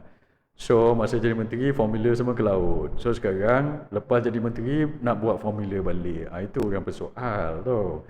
Lepas tu, satu lagi, dia cakap, kamu nak lawan rasuah lah, apalah. Lepas, sebelum kamu jadi menteri, kamu bawa isu Azam Baki. Lepas tu bila kamu dalam kabinet, terus tak ada bunyi pun pasal isu tu. Lepas tu bila kamu letak jawatan, tak lagi jadi menteri, bunyi balik pasal Azam Baki. So, you have a credibility punya isu tau, Rafizi. So, dengan parti baru kamu pun macam itu. Kata, ni formula baru apa ni? Dulu jadi menteri buat apa? Vending machine. Itu yang ramanan balon kamu tu. Ramanan balon kamu pun kamu tak boleh jawab, Rafizi. Ramanan cakap 750 juta vending machine nasi lemak, saya pun tak tahu. Kita tanya betul ke tak cerita tu. Yang saya tahu 150 juta My Kiosk tu, itu yang siapa menteri DAP tu buat 150 juta, yang 750 juta. Gila lah kalau 750 juta buat vending machine. Apa ke benda punya vending machine ni 750 juta, 3/4 of a billion tau. Kalau saya dibagi bajet 750 juta, macam-macam benda lah saya boleh buat tau. Bukannya buat vending machine. So, saya tak tahu ini ramanan yang cakap. So, tolong bagi tahu dekat komen ni. Kan? Betul ke benda tu? Sebab saya tak tahu, saya dengar ramanan cakap. Betul ke? Dengan koming buat ni, flow story tak apa benda ni. Ini saya ni buat live. Kamu kadang adalah budak-budak ni, kadang awalan non ke apa 20 ni kan. Dia nak suruh saya buat live macam baca skrip. Kalau kamu nak yang baca skrip punya, kamu pergi tengok Rafizi punya live lah. Rafizi punya live bosan nak mampus saya tengok sebab panjang 3 jam. Lepas tu macam baca skrip. Saya layan komen kamu orang ni tahu. So kalau kamu tanya saya pasal Johor, saya cerita pasal Johor. So kita borak-borak lah macam real person dekat luar. Bila kita pergi kat luar, kita borak macam ni lah. Don't expect me to baca skrip sebab saya bukan jenis orang yang baca skrip. Kalau kamu nak yang baca skrip, pergi tengok Rafizi punya tu kan, cerita macam scripted tu kan. Bila dia buat ataupun Anwar Ibrahim pula tak ada skrip langsung tapi tergagap sana tergagap sini. So if you want like scripted punya, pergi Rafizi punya live, jangan masuk sini tahu. Sini kita tak ada skrip punya. Okey. Bila nak saman ni, saya dah saman, saya dah hantar dah lama. Lawyer ke saya kan dah hantar. Mana dia punya lawyer saya dah hantar dah. So lepas itu ini lepas tu kita ceritalah sikit pasal fitnah ni kan. Okey, alang-alang orang tanya ni kan. Nombor 1, berkenaan dengan kes isu diesel pergi ke Filipina tu kan. So MCMC dah bagi tahu saya, dia kata NFA no further action. Sebab apa no further action? Dan dia nak pulangkan balik telefon saya lah. Sebabnya saya tak bersalah lah. So sebab itu, geng-geng ni yang duduk fitnah-fitnah saya ni cakap, termasuklah budak yang misal tak bersambung tu yang saya dah hantar LOD tu kan. Dia cakap itu termasuk dalam kenyataan fitnah. Ada lagi 2-3 orang yang saya nak saman tu. Itulah. Tapi benda ini saya serah pada lawyer saya lah, dia yang prepare apa benda semua tu kan. So MCMC siasat rampas telefon saya. So sekarang dia kata NFA dan dia nak pulangkan sebab terbukti lah saya tak ada bersalah. So yang kamu walanon dia duk fitnah saya ni, termasuklah budak yang Kelantan misal, budak Kelantan misal tak bersambung. Budak Kelantan, orang Kelantan ni baik-baik. Saya ingat budak ni seorang aja yang bermasalah. Saya ingat tau. Dia ni mencemarkan nama baik orang Kelantan lah. Saya ni separuh Kelantan, mak saya orang Kelantan. So budak ni memang mencemarkan nama orang Kelantan lah saya ingat. Budak ni budak Kelantan ke? Ke dia asal mana dia ni? Saya tak tahulah. So lepas tu Lawyer saya bagi tahu, dia apa orang kata dah hantar. Lepas itu dan dah dapat jawapan daripada budak ni punya lawyer. So apparently budak ni punya lawyer ialah, saya surat ni daripada Syarul Hamidi and Haziq Partners. Syarul Hamidi and Haziq ni, tak salah saya ni lawyer Zahid Hamidi. So budak ni, si budak misalnya tak bersambung ni, dia pakai lawyer Zahid ni, tak salah saya lah. Betul tak Hamidi kan? Hamidi ni saya kenal dia ni okey. Cuma dia terpaksa defend Zahid dengan terpaksa defend budak ni lah. Saya tak tahu lah, ialah lawyer dia profesional, dia bukan ahli politik kan. So apa jawapan LOD yang saya hantar tu? Lawyer dia cakap apa tahu? Dia kata anak guam kami secara tegas menafikan setiap dakwaan yang dinyatakan. Lepas tu dia kata dalam tuntutan anak guam tuan terhadap kami sebagaimana dinyatakan dalam notis tuntutan tersebut, dan anak guam tuan dikendaki untuk membuktikannya. So ini surat yang dihantar balik kepada lawyer saya oleh lawyer budak misal tak bersambung tu. So nombor satu, saya ingat budak ni dia tak tahu undang-undang. Saya tahu Hamadi ni tahu undang-undang, tapi pasal dia nak kena defend budak ini, saya ingat inilah jadinya drafting macam ni. Bila saya baca drafting ni, nombor satu, dia nafikan dakwaan itu. Dia dalam LOD yang ditulis oleh peguam saya. Peguam saya nama dia Rafiq, Law Practice of Rafiq. Rafiq ni orang kenal lah, lawyer Rafiq yang dia banyak defend pembangkang itu kan, lawyer Rafiq. So lawyer Rafiq dia nyatakan ada 11 kenyataan fitnah. Saya ni biasa kena fitnah tau. Nombor satu, budak ini nafikan dakwaan. Dia kata dia tak buat lah setiap dakwaan. Saya punya tuntutan itu berkenaan dengan 2 video ucapan budak ini. So kalau dia nafikan, maksudnya apa? Dia nafikan dia tak buat ucapan itu ke? Syarul Hamidi, kau bagi tahu sikit apa yang kau nafikan ni. Kalau kau kata kau nafikan semua, maksudnya kau nafikan cakap benda tu.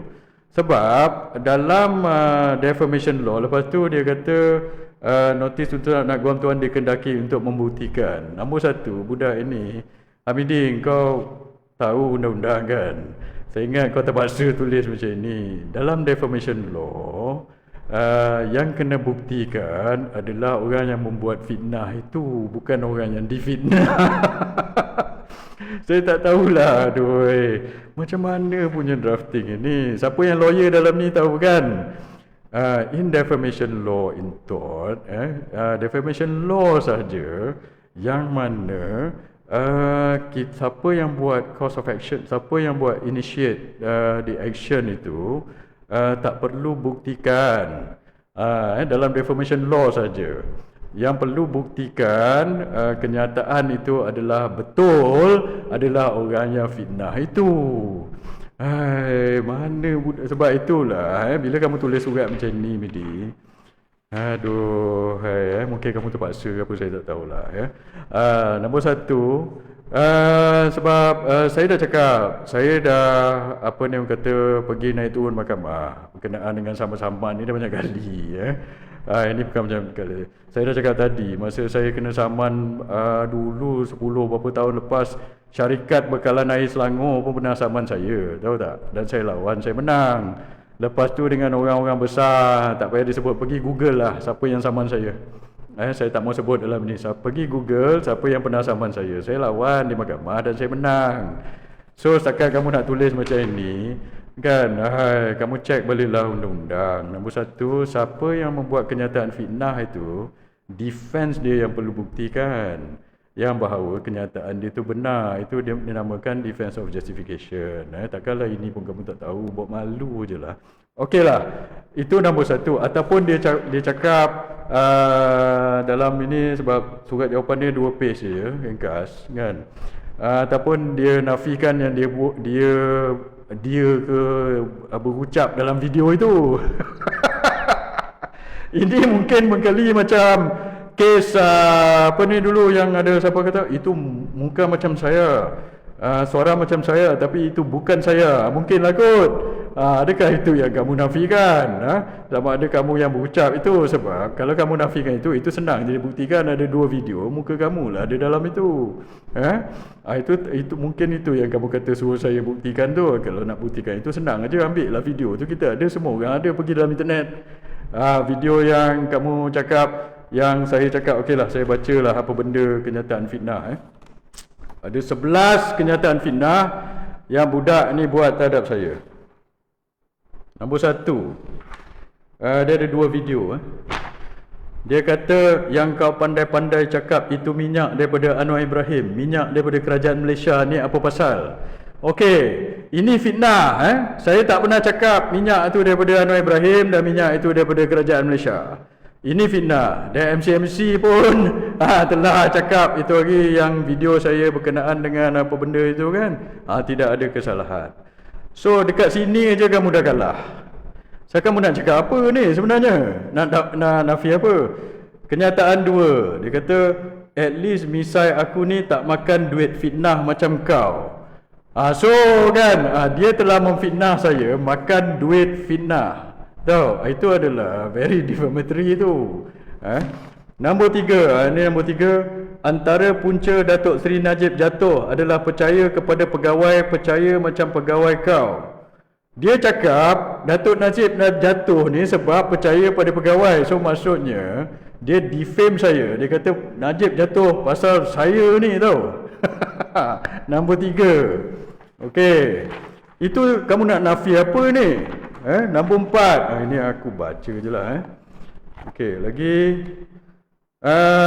Okey, refer penyataan fitnah nombor 3. Okey, nak sambung pada 3 tadi.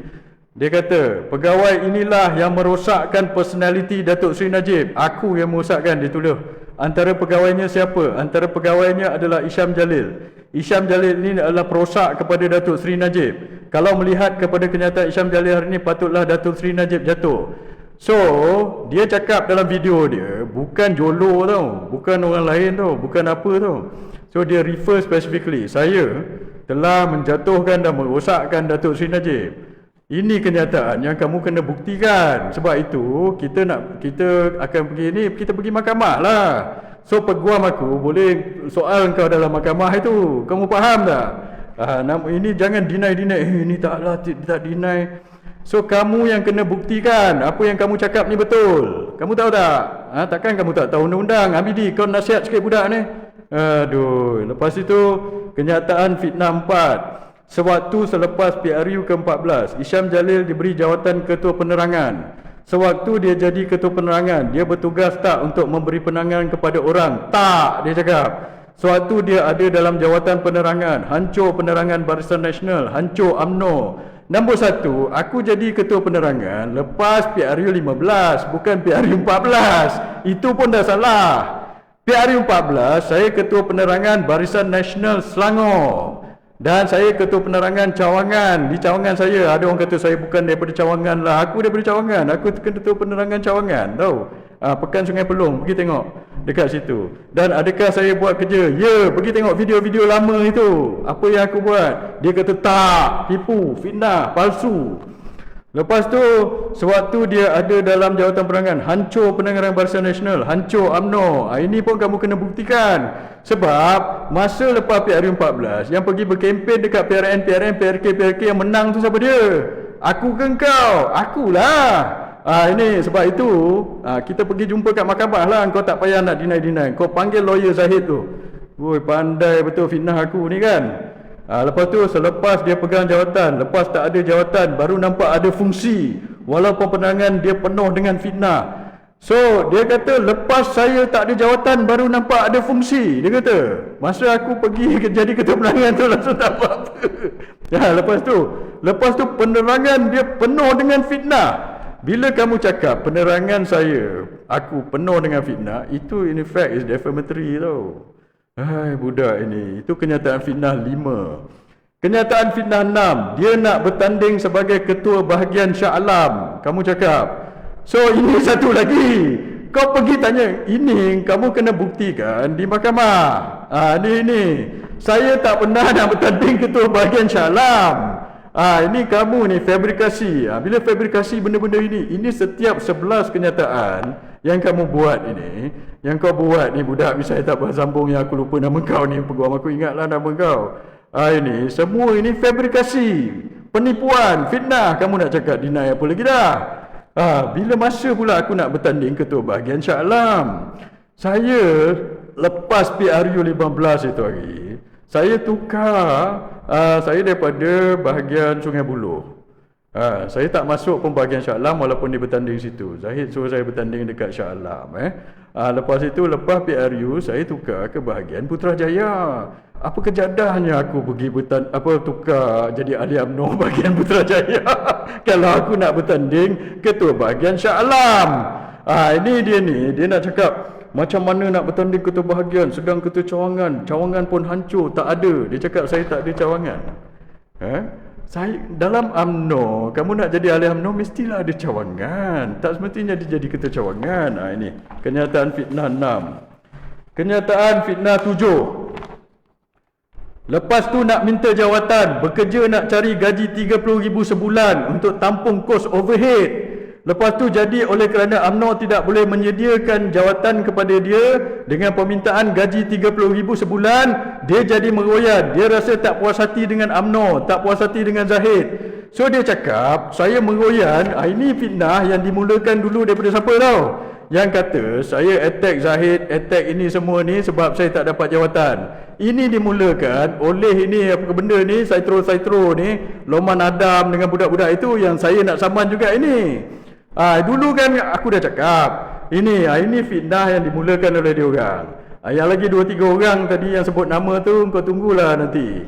Ini dia cakap, padahal saya dah berapa jawatan GLC saya tolak. Bila saya tolak jawatan JLC, kan dulu ada dalam saya punya ini, saya tolak jawatan JLC. Lepas tu budak-budak ni kata, "Oi, Syam Jalil tolak jawatan JLC sebab dia bukan nak jadi ahli lembaga pengarah. Dia sebab dia nak jadi pengurusi." Lepas tu pengurusi JLC apa ni, ada seorang tu cakap apa ni?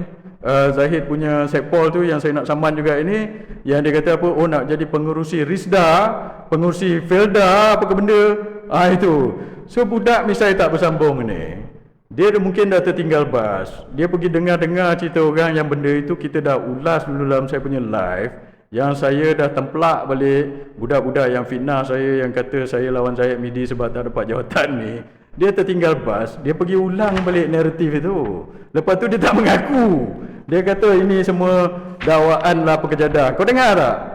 Ni aku nak cakap. Sebab saya dengan fitnah-fitnah ni saya geram juga. Ni, so hari ni saya cakap je lah. Lepas itu kenyataan fitnah 8. Tapi selepas tertubuhnya kerajaan, pergi menghadap bos. Oh, aku pergi menghadap bos. Bos tu siapa? Zahid. Nak minta jawatan tapi tak dapat. Merajuk.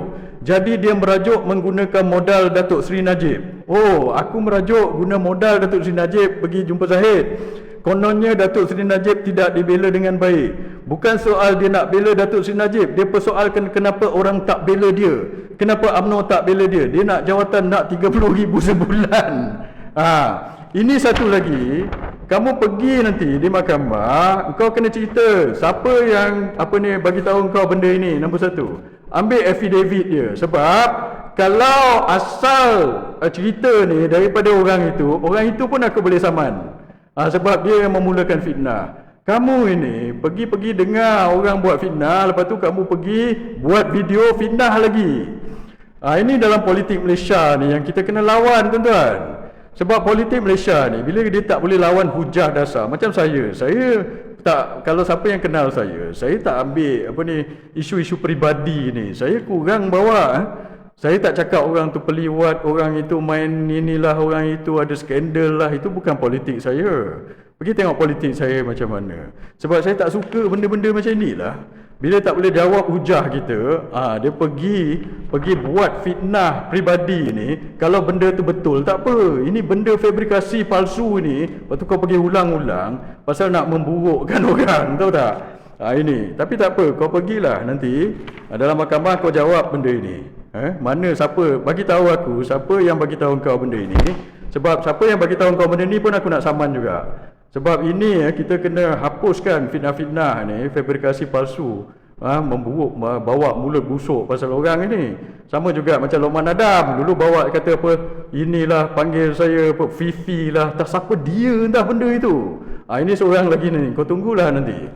Lepas itu apa ni, okey, dia kata apa ni, jadi dia meroyan kononnya nak membela Datuk Seri Najib, bukan dia nak bela diri sendiri. Kenyataan fitnah 8 juga.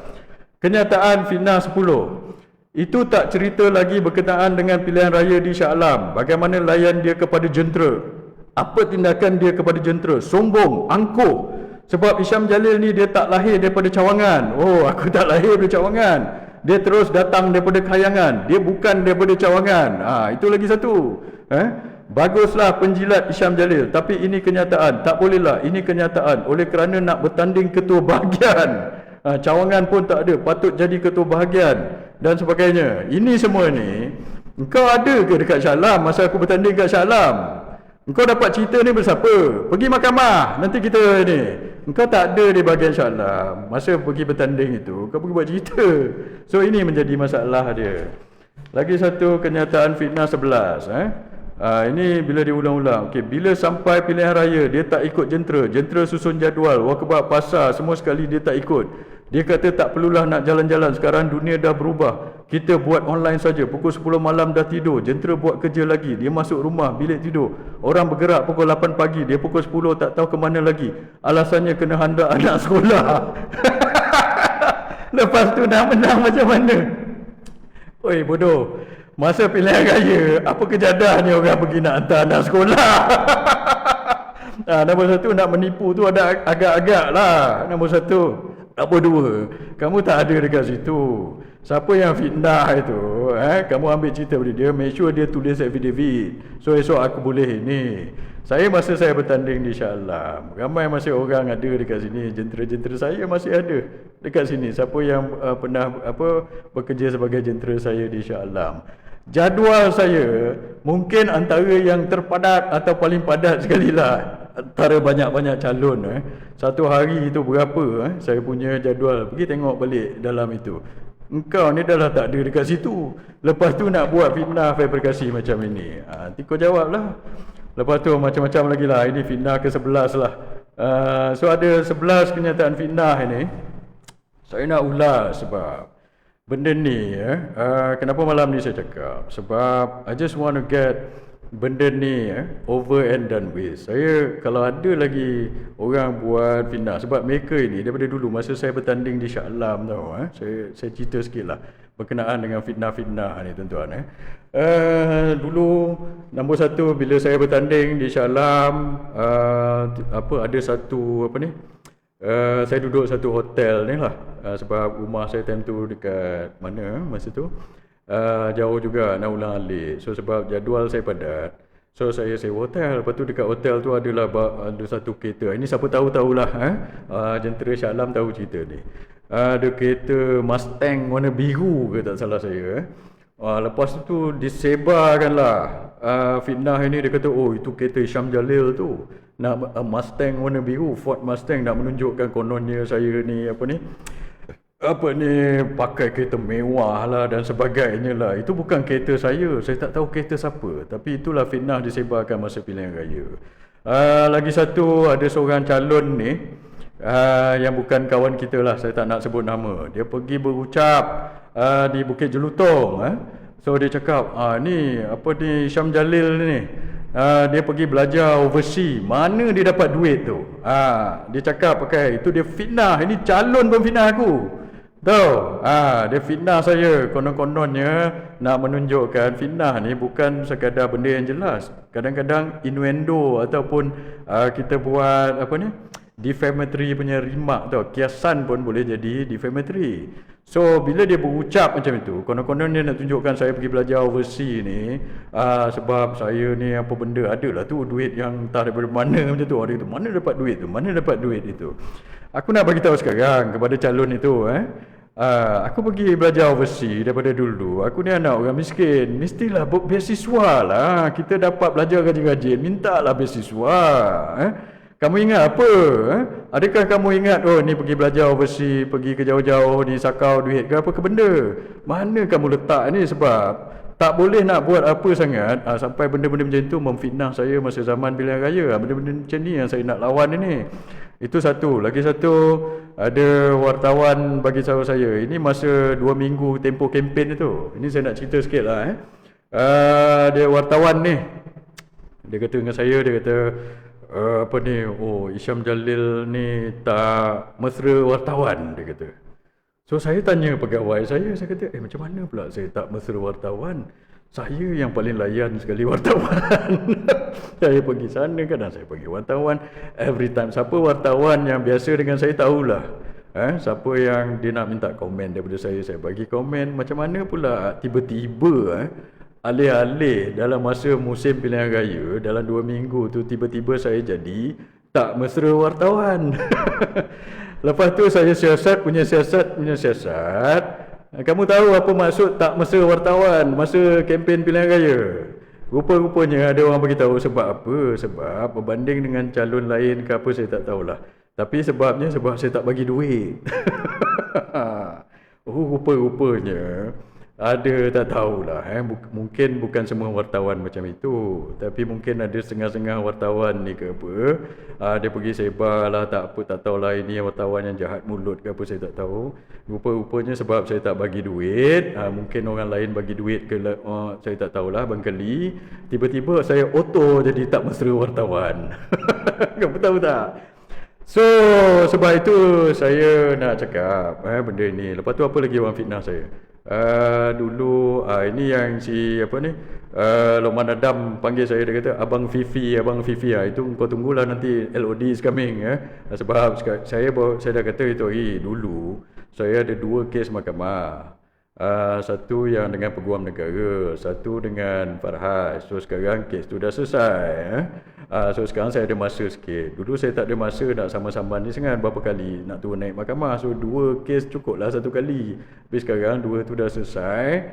So sekarang saya ada masa sikit. Dulu dia kata sama saya pun pelik. Ini bila masa saya ni, kalau saya ada skandal sama ada skandal rasuah ke, atau skandal dengan perempuan ke, dengan janda ke, dengan lelaki ke, dengan pondan ke, kamu ingat orang tak tahu ke? Saya umur dah lama, saya bukan budak-budak baru. Orang kenal saya daripada sekolah, tahu tak? Saya bersekolah ke universiti, saya ke TMB dalam kerajaan. Kalau saya pernah ambil rasuah, mesti ada orang tahu. Mesti SPRM dah tahu. Mesti polis dah tahu. Saya dah kena siasat. Saya 8 tahun dah jadi pembangkang. Daripada 2018 saya jadi pembangkang. Engkau orang dalam UMNO, dalam AMDAP tak nak jadi pembangkang. Sebab apa? Engkau penakut. Bila jadi pembangkang, macam-macam skandal nanti terbongkar. Tiba-tiba nanti kena siasat, itu kau takut. Aku 8 tahun dah jadi pembangkang. Tahu tak? Masa langkah Sheraton pun, yang korang semua jadi kerajaan, aku bukan dalam kerajaan. Faham? So, dah berapa Perdana Menteri dah siasat saya sejak kita kalah pilihan raya tahun 2018. Dah 8 tahun dah. So kalau ada berapa Perdana Menteri dah, aku lawan. Kalau aku ni ada skandal dengan bini orang ke, dengan pondan ke, dengan jantan ke apa, kau ingat orang tak tahu ke?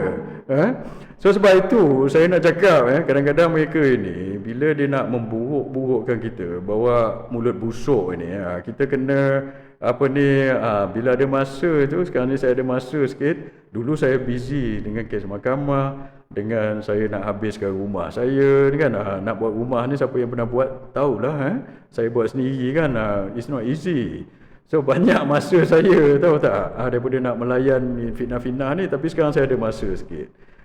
So siapa nak fitnah kepada yang budak-budak yang cakap macam itu tu kan, ulang balik apa yang kamu cakap tu, saya nak dengar. So supaya senang, saya ambil cut and paste saja LOD ni, hantar. Lepas tu saya ada masa nak pergi mahkamah sekarang ini, tahu. So sebab itu dulu saya cakap, budak-budak ini, kalau kita ni ada kes, kalau saya ni ada kes, saya tak jadi pembangkang. Saya jilat aja kerajaan sebab takut apa ni orang tak nak jadi pembangkang. Sebab apa? Penakutlah. Kes terbuka ini, kerajaan PHBN ni, esok tukar kerajaan, ramai orang kena dakwa, tahu. Sila bulan ramai orang akan masuk penjara. Itu yang saya cakap. So sebab itu saya hari ni, saya nak cakap pasal fitnah-fitnah ni, tahu.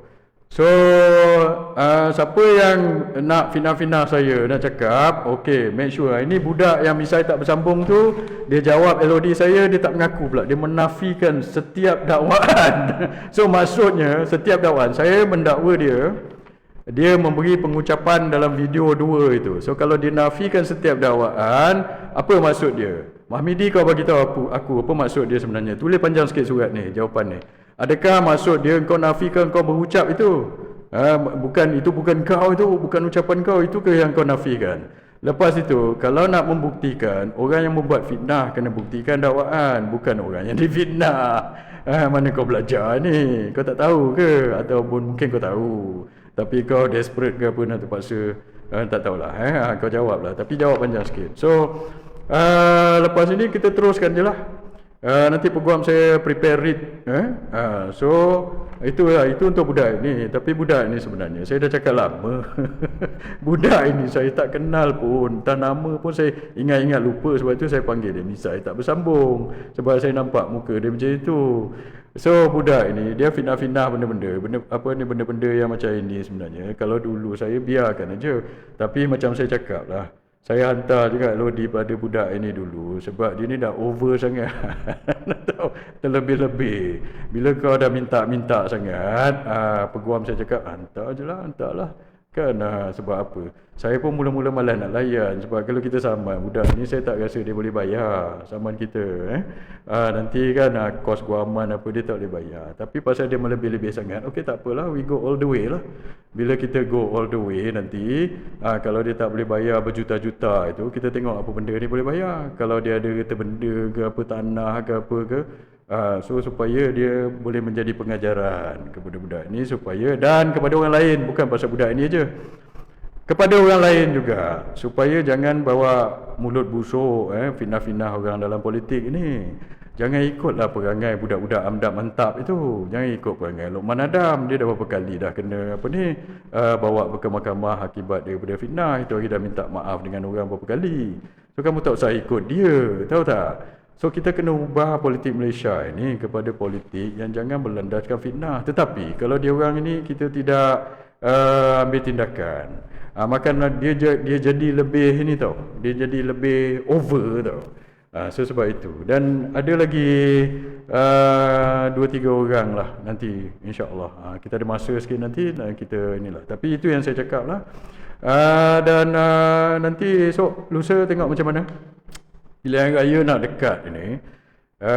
Apa ni orang kata, kalau saya bertanding ke saya tak bertanding ke, benda-benda fitnah ni saya akan tangani jugalah. Tapi tak apa, nanti kita tangani bila time pilihan raya ke, sebelum pilihan raya ke. Kali ni saya standby lawyer je lah. Siapa yang nak buka mulut nak fitnah saya lagi, itu nanti. Kalau kamu fitnah kamu bayar. Dulu kadang-kadang kamu fitnah kamu terlepas, lepas tu kamu buat lagi, fitnah terlepas. So sekarang saya nak ajar kamu orang yang kaki fitnah ni, yang manipulasi, fabrikasi dan sebagainya ini, fitnah kamu kena bayar. You got to pay for your fitnah. Walaupun sebenarnya orang macam saya dah berapa kali ni pasal apa ni orang kata, benda-benda political attack ni tak jadi kudis pada saya sebenarnya. Macam saya cakap, saya dah 8 tahun jadi pembangkang. Berapa orang dah attack saya. Saya dulu Zahid Hamidi pernah ajak saya debat. Zahid Hamidi ajak saya berdebat. Dia kata kalau anak jantan marilah berdebat. Tahu? Dia keluarkan kenyataan tu dalam surat khabar. Kamu tahu tak?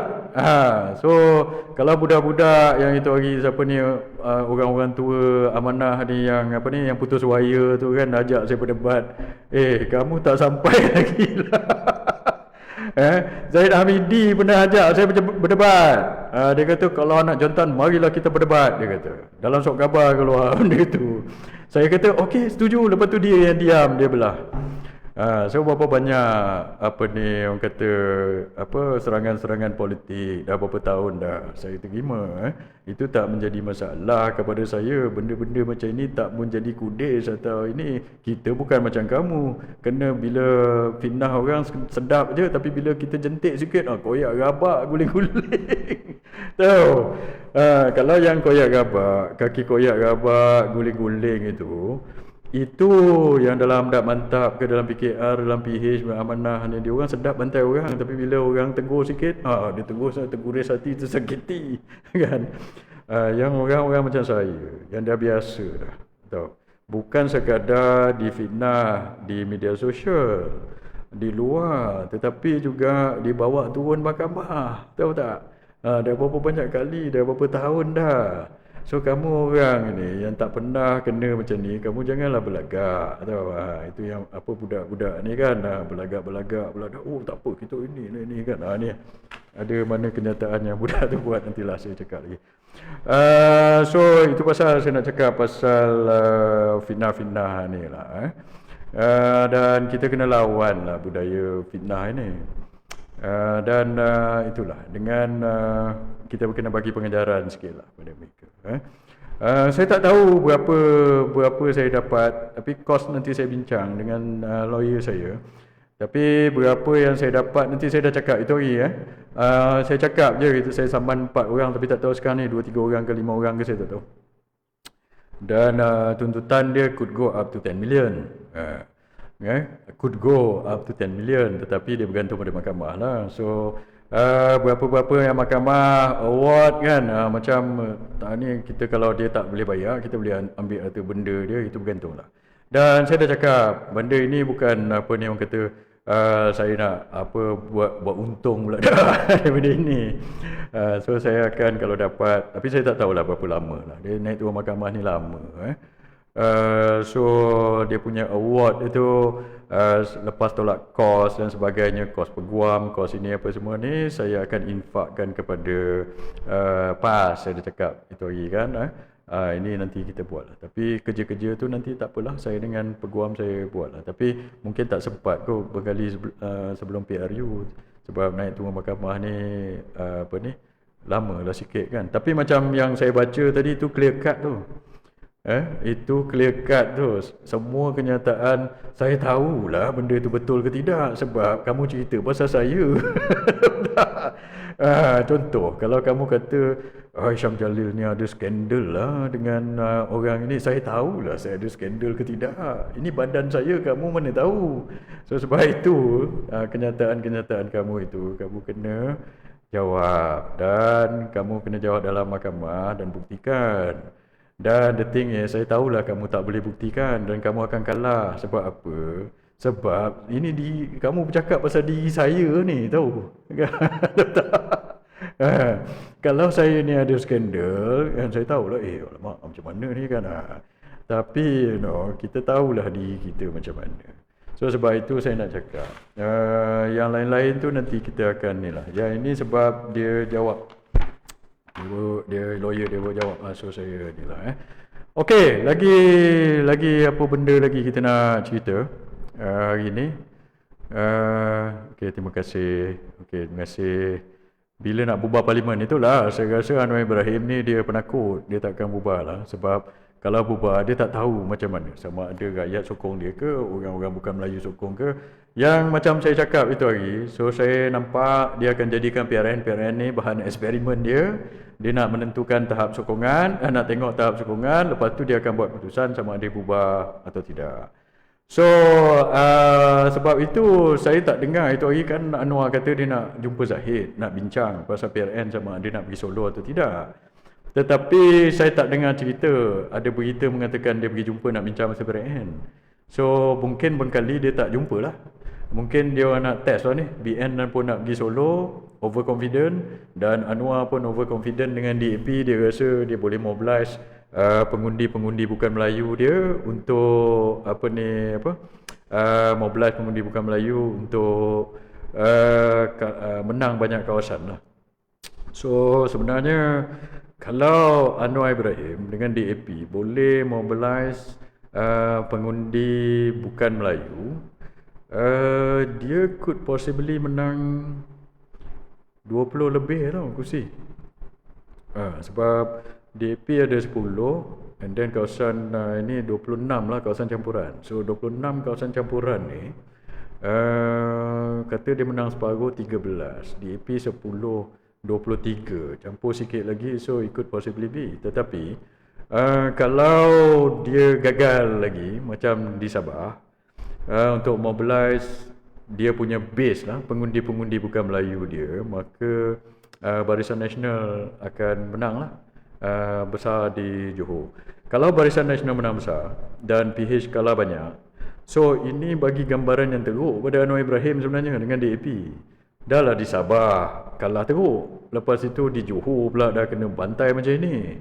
So apa guna kamu jadi Perdana Menteri ni, dengan DAP apa benda tak perform macam ini, dengan pengundi kamu sendiri pun hilang kepercayaan kepada kamu. So sebab itu saya akan nak ulang balik apa yang saya cakap awal tadi. Parti Rafizi Bersama ni, kalau kamu nak buktikan yang kamu betul-betul ada sokongan, setakat nak declare beribu-ribu masuk jadi ahli, itu siapa-siapa pun boleh. UMNO pun declare banyak, Fahmi Padil pun berdeclare banyak. So kalau kamu nak buktikan, kamu lawan di Johor. Mana tahu pengundi-pengundi Anwar Ibrahim tu, sebab dia hilang banyak pengundi, dia mengundi bersama, kita tak tahu. Saya pun tak tahu. So Rafizi masuk mengundi dekat PRN, lepas tu Anwar dengan Anthony Loke dengan DAP. Kalau kamu kalah banyak di Johor ni kan, cuma maintain kursi DAP aja 10 dekat situ, atau dapat belah-belah saja, memang kamu fail lah. Tak gunalah jadi PM. Baik kamu bagi Zahid Hamidi je jadi PM. Tahu tak Anwar? Anwar, kalau kamu fail dekat Johor ni kan, kamu dapat belah-belah saja kursi lah, campur kursi DAP, kamu letak jawatan je lah sebagai Perdana Menteri. Sebab kamu gagal lah, PH dengan DAP ni gagal nak mobilize penyokong sendiri, parti sendiri berpecah, jadi bersama, ramai orang keluar parti. Apa macam mana nak jadi Perdana Menteri macam ni? Fail gila tau. Dekat Sabah pun fail, dekat Johor punya fail. Kalau kamu 20 kursi pun tak dapat, di Johor ini kamu letak jawatan je lah Noah, bagi Zahid jadi PM. Tahu? Saya bukan nak sokong Zahid jadi PM ni, tahu? Tapi biarlah dia jadi PM. So esok bila PRU esok, senang sikit kita nak lawan Perikatan Nasional nak apa ni, kalahkan PHBN ni, tahu, Zahid PM. Senang sikit kita nak lawan. Bukanlah saya nak underestimate dia lah, tapi Zahid kan. So sebab itu saya cakap Anwar, kalau kamu tak berjaya lah, maksudnya Zahid lagi diterima di Johor daripada kamu. Kalau Johor dapat 40 kursi lebih atau Wak Imam 30 kursi, maksudnya Zahid Hamidi punya brand tu lebih diterima berbanding dengan Anwar Ibrahim punya brand. Memanglah kamu cakap ini tak ada kena-mengena dengan persekutuan lah, ini parlimen lah, bukan bukan dengki lah dan sebagainya. Tapi sebab ada branding. Siapa presiden parti? PH ni di-lead oleh Anwar Ibrahim. Barisan Nasional ni, walaupun kita ada PRN aja kat Johor, tapi Barisan Nasional ni presidennya siapa? Zahid Hamidi, tahu. So kalau Barisan Nasional dapat lebih kursi daripada PH dekat Johor ni, maksudnya Zahid Hamidi lebih diterima oleh rakyat berbanding kamu Anwar Ibrahim. Betapa teruknya kamu. Baik kamu letak jawatan pergi guling je lah dekat rumah. Teruk betul prestasi kamu Anwar. Bagi Zahid jadi PM lah macam tu. Teruk betul lah. Okey, lagi dah menekan-nekan. Malam ni saya bukan nak menekan-nekan lah tuan-tuan, tapi yalah, kadang-kadang kita kena menekan-nekan juga dia orang ni, sebab dia orang ni menekan-nekan kita. Naikkan harga minyak, sampai naik harga diesel sampai dekat RM6. Dengan macam-macam kita kena bayar itu, kena bayar ini. Dia menekan-nekan kita pun menekan-nekan lah dia orang tuan-tuan. Okey, kau sibuk ni, Walanon dah masuk 20 ni, kau sibuk lagi ke parti. Saya bukan sibuk lagi ke parti, kamu parti-parti politik. Parti politik, bila kamu bertanding pilihan raya, kamu nak memikat undi daripada orang-orang macam saya lah. So bila undi, kamu nak daripada orang-orang macam kita ni semua. Tapi bila kita komen pasal parti politik kamu tak bagi. Apa kamu belajar politik daripada mana ni? Kamu pergi masuk gua balik lah. Ini saya nak cakap pada Walanon Dobosin ni. Lagi? Apa ni? Setuju. Okey. Kes Aramco saya tak tahu. Ni nanti saya ulas lah. Kita tengok sampai kering tekak ni tuan-tuan. Dah lagi 7,000 lebih tuan-tuan lagi. Okey, sekejap. Saya minum sekejap. Okey, lagi non kupang. Okey, minum dulu. Okey, kalau tuan-tuan nak a conversation, because I like to have a conversation dalam live. Saya tak suka buat macam skrip, macam Rafizi cakap 3 jam scripted, bosan. Sebab tu saya tengok dia punya live tak ada orang tengok lah. Bosan. So I want to have a conversation with you people. So tanya saya soalan, saya jawab lah. Kalau bila kita jawab soalan ni, ialah kadang-kadang dia tanya pasal benda itu, kadang dia tanya pasal benda ini. So kita jawab live lah. Kalau tidak, baik saya buat video baca skrip je. Okey, lagi ada soalan lagi. Laju sangat ni. Okey, 1.1 million like, mata-mata memandang dekat 7,000 lebih termasuk di ni kan. Okey, apa lagi? Bantulah PN Johor. Boleh, saya boleh bantu, tetapi PN yalah, kita PN bersedialah dekat situ. So insyaAllah kita teruskan je lah perjuangan. Dulu kan saya dah cakap, ada orang minta supaya PN tak bertanding. Saya kata bertanding, kita ada kursi kat situ, pertahankan kursi yang ini. Beli view, saya tak pernah beli view lah. Yang siapa yang cakap tuduh-tuduh orang beli view itu fitnah. Itu lagi satu fitnah. Kita pembangkang buat pekerjadah nak beli view. Kalau view ni boleh dia beli, kamu tahu siapa yang beli? Geng-geng kerajaan lah beli, sebab dia orang ada banyak resource, ada banyak sumber, banyak duit. Baik kamu lawan aja, kamu ceplos-ceplos ataupun cyber trooper kerajaan kan. Kamu ada bajet kan, pergilah beli view tu, kau tengok kamu boleh dapat tak ribu-ribu punya view live. The fact that kamu tak dapat, maksudnya kamu dah cuba beli pun tak dapat. Pembangkang kita mana ada sumber nak beli view ni. Saya punya view dalam platform saya sebulan 50 juta. Saya tak pernah beli view. Pergi tanya saya punya kawan-kawan, ada ke saya beli view 50 juta sebulan. Tu lagi Khairi Jamaluddin, dia cakap close sekejap, dia punya view 200 juta setahun. Dia cakap 200 juta setahun. Saya tak tahu dia beli ke apa, saya tak tahulah. Itu kena tanya dia lah. Tapi saya tak pernah beli view 50 juta sebulan, bukan setahun. So maksudnya itu kan, adalah orang yang nak have a conversation with me. Maksudnya tuan-tuan lah. So saya appreciate sangat tuan-tuan yang masih nak dengar saya kita berbincang ni, sebab we discuss it honestly lah. Kita bukan ada skrip ke apa, ataupun saya bukan nak sebar macam ni, sebar fitnah. Ada setengah orang sebar fitnah, sebar propaganda lah dan sebagainya. So in this country we want to have an honest conversation about where this country is going though. Kalau saya cakap pasal rasuah, saya boleh cakap pasal rasuah sebab saya tak ada kes rasuah, tahu. Dan saya dah 8 tahun jadi pembangkang, dan orang pun tahu kalau saya ada kes rasuah daripada TNB dulu tu dah ada kes, mesti orang bercakap-cakap punya. Siapa yang pernah kerja dengan saya kerja TNB hampir 10 tahun. Saya kerja dengan kerajaan pun hampir 10 tahun. Lepas tu saya masuk politik. Bagi tahu saya, siapa yang siapa yang nak fitnah-fitnah saya tu, make sure kamu dia orang ni kadang-kadang dia orang ni suka ada setengah-setengah orang ni baling batu sembunyi tangan. Dia tak nak buat video, dia pergi bisik-bisik lah dalam WhatsApp group yang kita tak tahu apa benda dia fitnah saya tu. Tapi saya nak cakap sini, kamu tak payah masuk WhatsApp group, kamu buat video betul-betul kalau kamu confident. Sekarang masuk WhatsApp group yang saya tak nampak itu, maksudnya sama ada kamu bohong atau kamu fitnah lah tu. Pergi buat video, tulis nama kamu elok-elok, jangan pakai fake account. So lepas tu kita jumpa kat mahkamah je lah. Sebab ni orang kata memang jenis-jenis orang yang dalam macam kamu inilah yang penyebar fitnah, mula busuk dan sebagainya. Okey, lagi ketawa tak habis. Skrip macam baca berita Rafizi itulah dia. Saya sebenarnya bukan nak bahan PG, kau jangan ambil hati lah kan. Aku tahulah kau suka cepat koyak. Kadang-kadang kita bahan je lah, sebab ini kita bagi kritikan membina lah pada PG ni. PG, kau kritikan membina pada kau, adalah kau kena betulkan kau punya credibility issue tau. Sebab kau bawa formula baru sekarang ni dalam parti bersama. Tapi dulu kau dengan Nenek Azmi pernah jadi menteri. Lepas tu kau dua orang tak perform.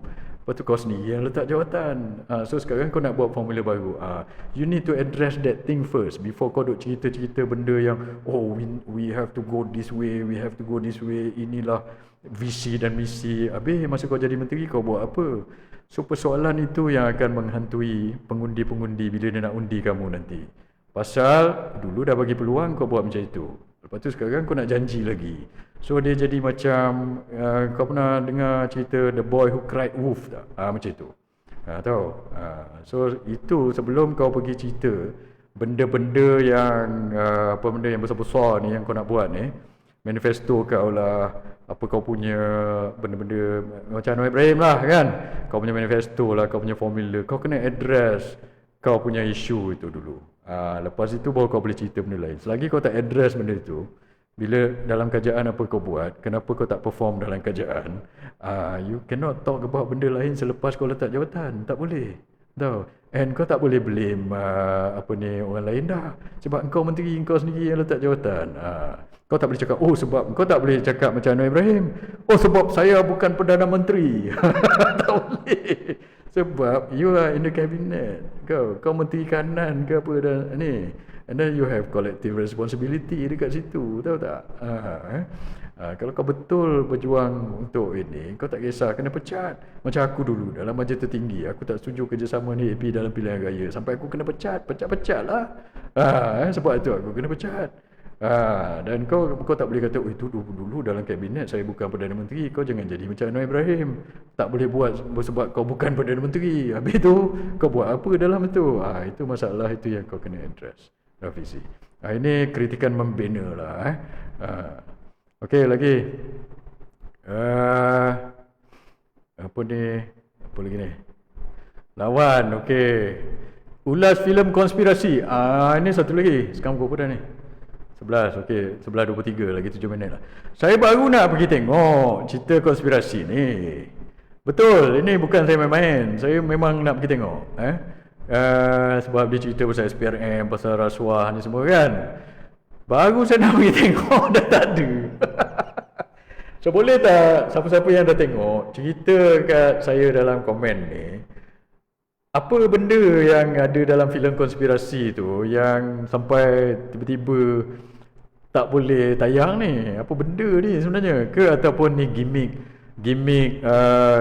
movie ke apa, saya tak tahulah. Cuba cerita sikit. Dalam tu ada cerita apa tu? Pandangan saya berkenaan masalah dalaman PN sekarang saya dah cakap tadi. Tadi saya dah cakap. Bagi balik pada video saya yang tadi tu apa ni? Okey lagi. Kalau dia orang nak settle luar mahkamah macam mana? Depend on dia punya settlement lah. Kalau dia bayar apa yang saya minta, itulah dia kena bayar lah. Maksudnya dia kena bayar. So you got to pay. Bila final orang, kita nak ajar mereka supaya dia bayar. Tahu? Okey. Filem konspirasi. Okey, apa komen dengan dasar yang diaju oleh Rafizi dari Bersama? Saya dah cakap tadi. Rafizi before dia cakap pasal dasar-dasar lain, pasal dia ada baggage tau. Dia performance dia dalam kerajaan tak elok. So you cannot be talking about your vision when you have a baggage. Bila si Ramanan duk cerita pasal vending machine, tak boleh. So you got to address that thing first. So baru kita boleh cakap pasal benda-benda lain. Dia tak boleh macam yang tu tutup sebelah mata lah, macam konon-konon tak nampak. So siapa-siapa yang pergi kempen Rafizi dengan Nina Azmi dengan Bersama ni, kamu tak boleh macam in denial tu. Macam terpegun lah Rafizi dengan Nina Azmi ni cerita pasal masa depan Malaysia. Apa ni pasal formula yang dia nak buat ni menentang rasuah dan sebagainya. Tapi yang dia punya performance dalam kerajaan itu, yang dia letak jawatan itu, yang masa dalam kerajaan kabinet apa yang berlaku itu kamu buat lupa tau. Buat tiba-tiba je hilang daripada ingatan. Tak boleh macam itu. Why? Sebab pengundi akan ingat. Tahu? Kalau pengundi tak ingat, ni orang-orang lain akan ingatkan nanti. So itu menjadi masalah. So Rafizi, so my kritikan membina kepada kamu, you need to address that thing first. Apa alasan kamu? Dan kamu tak boleh cakap, aku bukan Perdana Menteri, jangan jadi macam Anwar Ibrahim. Okey, lagi. Dah tengok berita 757, tak tengok lagi apa benda cerita tu. Apa lagi? Kena bagi PAS pula Putrajaya, betul. Saya dah banyak kali saya cakap kenapa saya nak PAS jadi kerajaan dari Putrajaya. Pasal inilah, pasal politik Malaysia ni banyak sangat money politik, politik wang, politik tycoon, politik ini. So untuk kita bersihkan masalah dalaman dekat Malaysia ini, itu yang kita kena selesai. Kita kena orang yang baik dengan parti yang baik dalam ini. Saya akan bantulah. Saya parti tak ada, saya tak ada parti, saya bantu je. Nak jadi Perdana Menteri kena ada parti. Sebab tu saya dah cakap ini, saya bukan macam setengah-setengah orang politik ni. Dia masuk politik sebab nak jadi Perdana Menteri. Kita ni berjuang dalam politik sebab macam sebab saya daripada keluarga miskin. Saya tahu apa kesan kalau ahli-ahli politik ni buat satu keputusan dan dasar yang salah. Kesannya teruk kena kepada orang miskin dulu. Itu lebih teruk tau. Orang kaya dia ada simpanan, dia ada buffer, tapi orang miskin teruk kena. Saya dah melalui beberapa krisis ekonomi daripada saya kecil sampai saya besar tau. Saya daripada keluarga orang miskin. So bila kerajaan atau pimpinan kerajaan buat satu keputusan yang tak betul, orang-orang miskin akan terkesan dengan lebih. So sebab itu saya berjuang dalam politik. Sebab pegawai kerajaan dengan penjawat awam, they can do so much. Dia boleh nasihat. Tapi keputusan dibuat oleh ahli politik. Kalau ahli politik itu teruk atau ada agenda lain atau dikawal oleh tycoon-tycoon ataupun buat satu keputusan berdasarkan kepada rasuah atau berdasarkan kepada dia tycoon ni bela dia dan sebagainya, itu yang menjadi masalah. Setengah orang nak jadi Perdana Menteri. Kenapa? Sebab Perdana Menteri mempunyai kuasa yang besar untuk bagi projek. Dia nak Perdana Menteri yang jadi Menteri Kewangan. Lagilah itu. Ataupun dia nak kawal sumber. Tapi untuk kamu kawal sumber, kamu kena ada ilmu. Lepas tu kamu tak boleh jadi kaki sakau. Dan tak boleh jadi retorik aja. Setengah ahli politik adalah, kita tak mau sebut nama lah. Dia cakap aja, kita tak nak rasuah. Tak boleh ada sakau. 4 orang yang dia cakap. Tapi bila parti dia sendiri tergelumang dengan rasuah, itu dia buat tak tahu. Macam itu hari ada seorang ahli politik ni, tuan-tuan tahulah siapa. Dia kata ini rasuah sekali orang kat sebelah dia ada kes. Lepas tu yang parti dalam Pakatan Harapan ni, DAP, ada kes rasuah. Kenapa itu kamu tak sebut? Kamu duk sebut ini berjuang Melayu tetapi rasuah. Rasuah ni bukan pasal kaum. Bukan Melayu pun ambil rasuah juga. Habis rasuah, kes rasuah dengan DAP tu kenapa kamu tak sebut? Iaitu bila rasuah ni janganlah sebut bila orang lain kata ada kes rasuah kamu sebut. Itu pun ada orang yang ada kes rasuah itu buat tak tahu, buat tak nampak. Tetapi bila pembangkang ada kes itu kamu sebut. Tiba-tiba yang dalam Pakatan Harapan DAP punya kes kamu tak sebut. Itu tak boleh.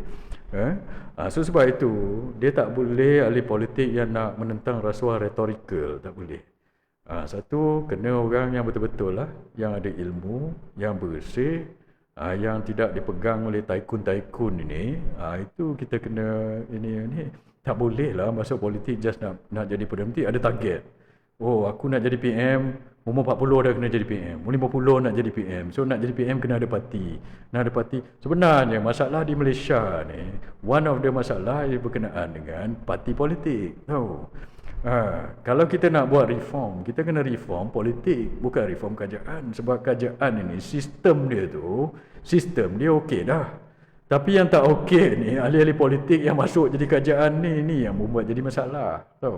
So apakah political reform yang kita kena buat? Itu yang saya cakap, pendanaan politik. Nombor 1, kuasa Perdana Menteri itu dalam menentukan. Sebab bila orang itu, kita dekat Malaysia ni, kita tak boleh lari daripada political party punya sistem. Tapi itu part of a big problem. Sebab apa? Kita kena selesaikan masalah ini. Sebab bila orang tu kata dia jadi presiden parti politik, lepas tu dia menang jadi Perdana Menteri, dia pegang banyak duit, 400 bilion sebulan bajet dia. Lepas tu dia jaga parti dia dululah. Itu yang jadi dengan UMNO dulu. UMNO dulu rosak, macam itulah. Tiba-tiba kena jaga parti, nak jaga parti, nak jadi ketua bahagian, nak jadi nak bertanding jadi presiden, kena ada banyak duit. Macam mana nak dapat banyak duit? Sakau lah kerajaan punya bajet dan sebagainya. So putaran itu macam itu. So a big part of kita punya issue is parti politik. Kamu faham tak? So sebab itu saya tak tergesa-gesa nak masuk parti politik sebab I've seen a lot. You understand that? So saya boleh bawa, kan kalau saya masuk cepat sangat parti politik dan lepas tu ini saya tak boleh cakap, itu saya tak boleh cakap, ini saya tak boleh cakap. Baik saya cakap aja sekarang sebagai bebas saya boleh cakap. Kan? Kalau parti ni buat tak betul saya cakap je lah. Itu dia. Sebab a big part is actually a political reform kita kena buat. So bila orang itu jadi dalam kerajaan jadi menteri, dia kena jaga parti politik dia dulu. Macam mana nak jadi menjaga parti politik, nak kena sakau duit dulu. Ini yang menjadi masalah. Okey. Banyak soalan ni tuan-tuan. Lagi 6,000, 1.3 juta. Okey, dekat sini. Okey, itu sajalah tuan-tuan. Malam ni saya nak cakap. Nanti kita ini lagi lah. Tak ada bincang dengan ini bosku. Nantilah saya cerita pasal bosku lah. Itu aja dengan cerita bosku nak keluar. So kalau dia keluar, tahniahlah kepada dia. Dia berapa tahun dah dia dalam penjara? 3 tahun kan. So itulah. Saya dah cakap itu lagi. Saya sebenarnya yang cakap benda ini dah lama. Saya kata ada kebaran kalian Datuk Najib akan keluar. Dan kalau ada orang politik yang keluarkan dia sebab nak suruh Datuk Najib ni kempen untuk PH, itu saya tak ikut lah. Ada orang tanya saya kata kalau Datuk Najib keluar dia kena kempen untuk PHDAP, saya ikut ke tak? Tak ikut. Of course dia sahabat saya dan saya pernah kerja dengan Datuk Najib dulu, tapi berkenaan dengan prinsip-prinsip politik ni kita punya pendirian sendirilah. Saya pernah cakap pada Datuk Najib dulu. In fact, saya pernah discourage dia daripada sokong Anwar dengan DAP. Tanya Datuk Najib. Saya pernah cakap pada dia, saya tak salah saya 6 tahun lepas, sebelum langkah Sheraton, saya cakap, kalau you support Anwar dengan DAP, we will lose our base. Dan kita akan hilang. Masa tu tengah ada malu apa bosku punya fenomena kan. Lepas tu ada rumours orang kata Datuk Najib dengan Zahid nak sokong Anwar. So Datuk Najib panggil saya datang rumah dia. So saya kata I disagree sebab kalau kita sokong Anwar dengan DAP, we will lose kita punya base. Tapi bila Datuk Najib masuk penjara, Zahid jadi presiden UMNO, dia main langgar je, dia pergi sokong Anwar. Lepas tu cium mulut dengan DAP. Sekarang ni nak acah-acah pergi Solo. Nak pergi Solo konon nak tarik Undi Melayu, lepas tu esok lepas PRU cium mulut balik. Pergi dah. Okey, dengan itu tuan-tuan, wabillahi taufiq wal hidayah. Wassalamualaikum warahmatullahi wabarakatuh. Terima kasih tuan-tuan. Okey, jap saya tamatkan ni macam mana dah. Banyak lagi komen saya tahu malam ni. Kita terima kasih. End live.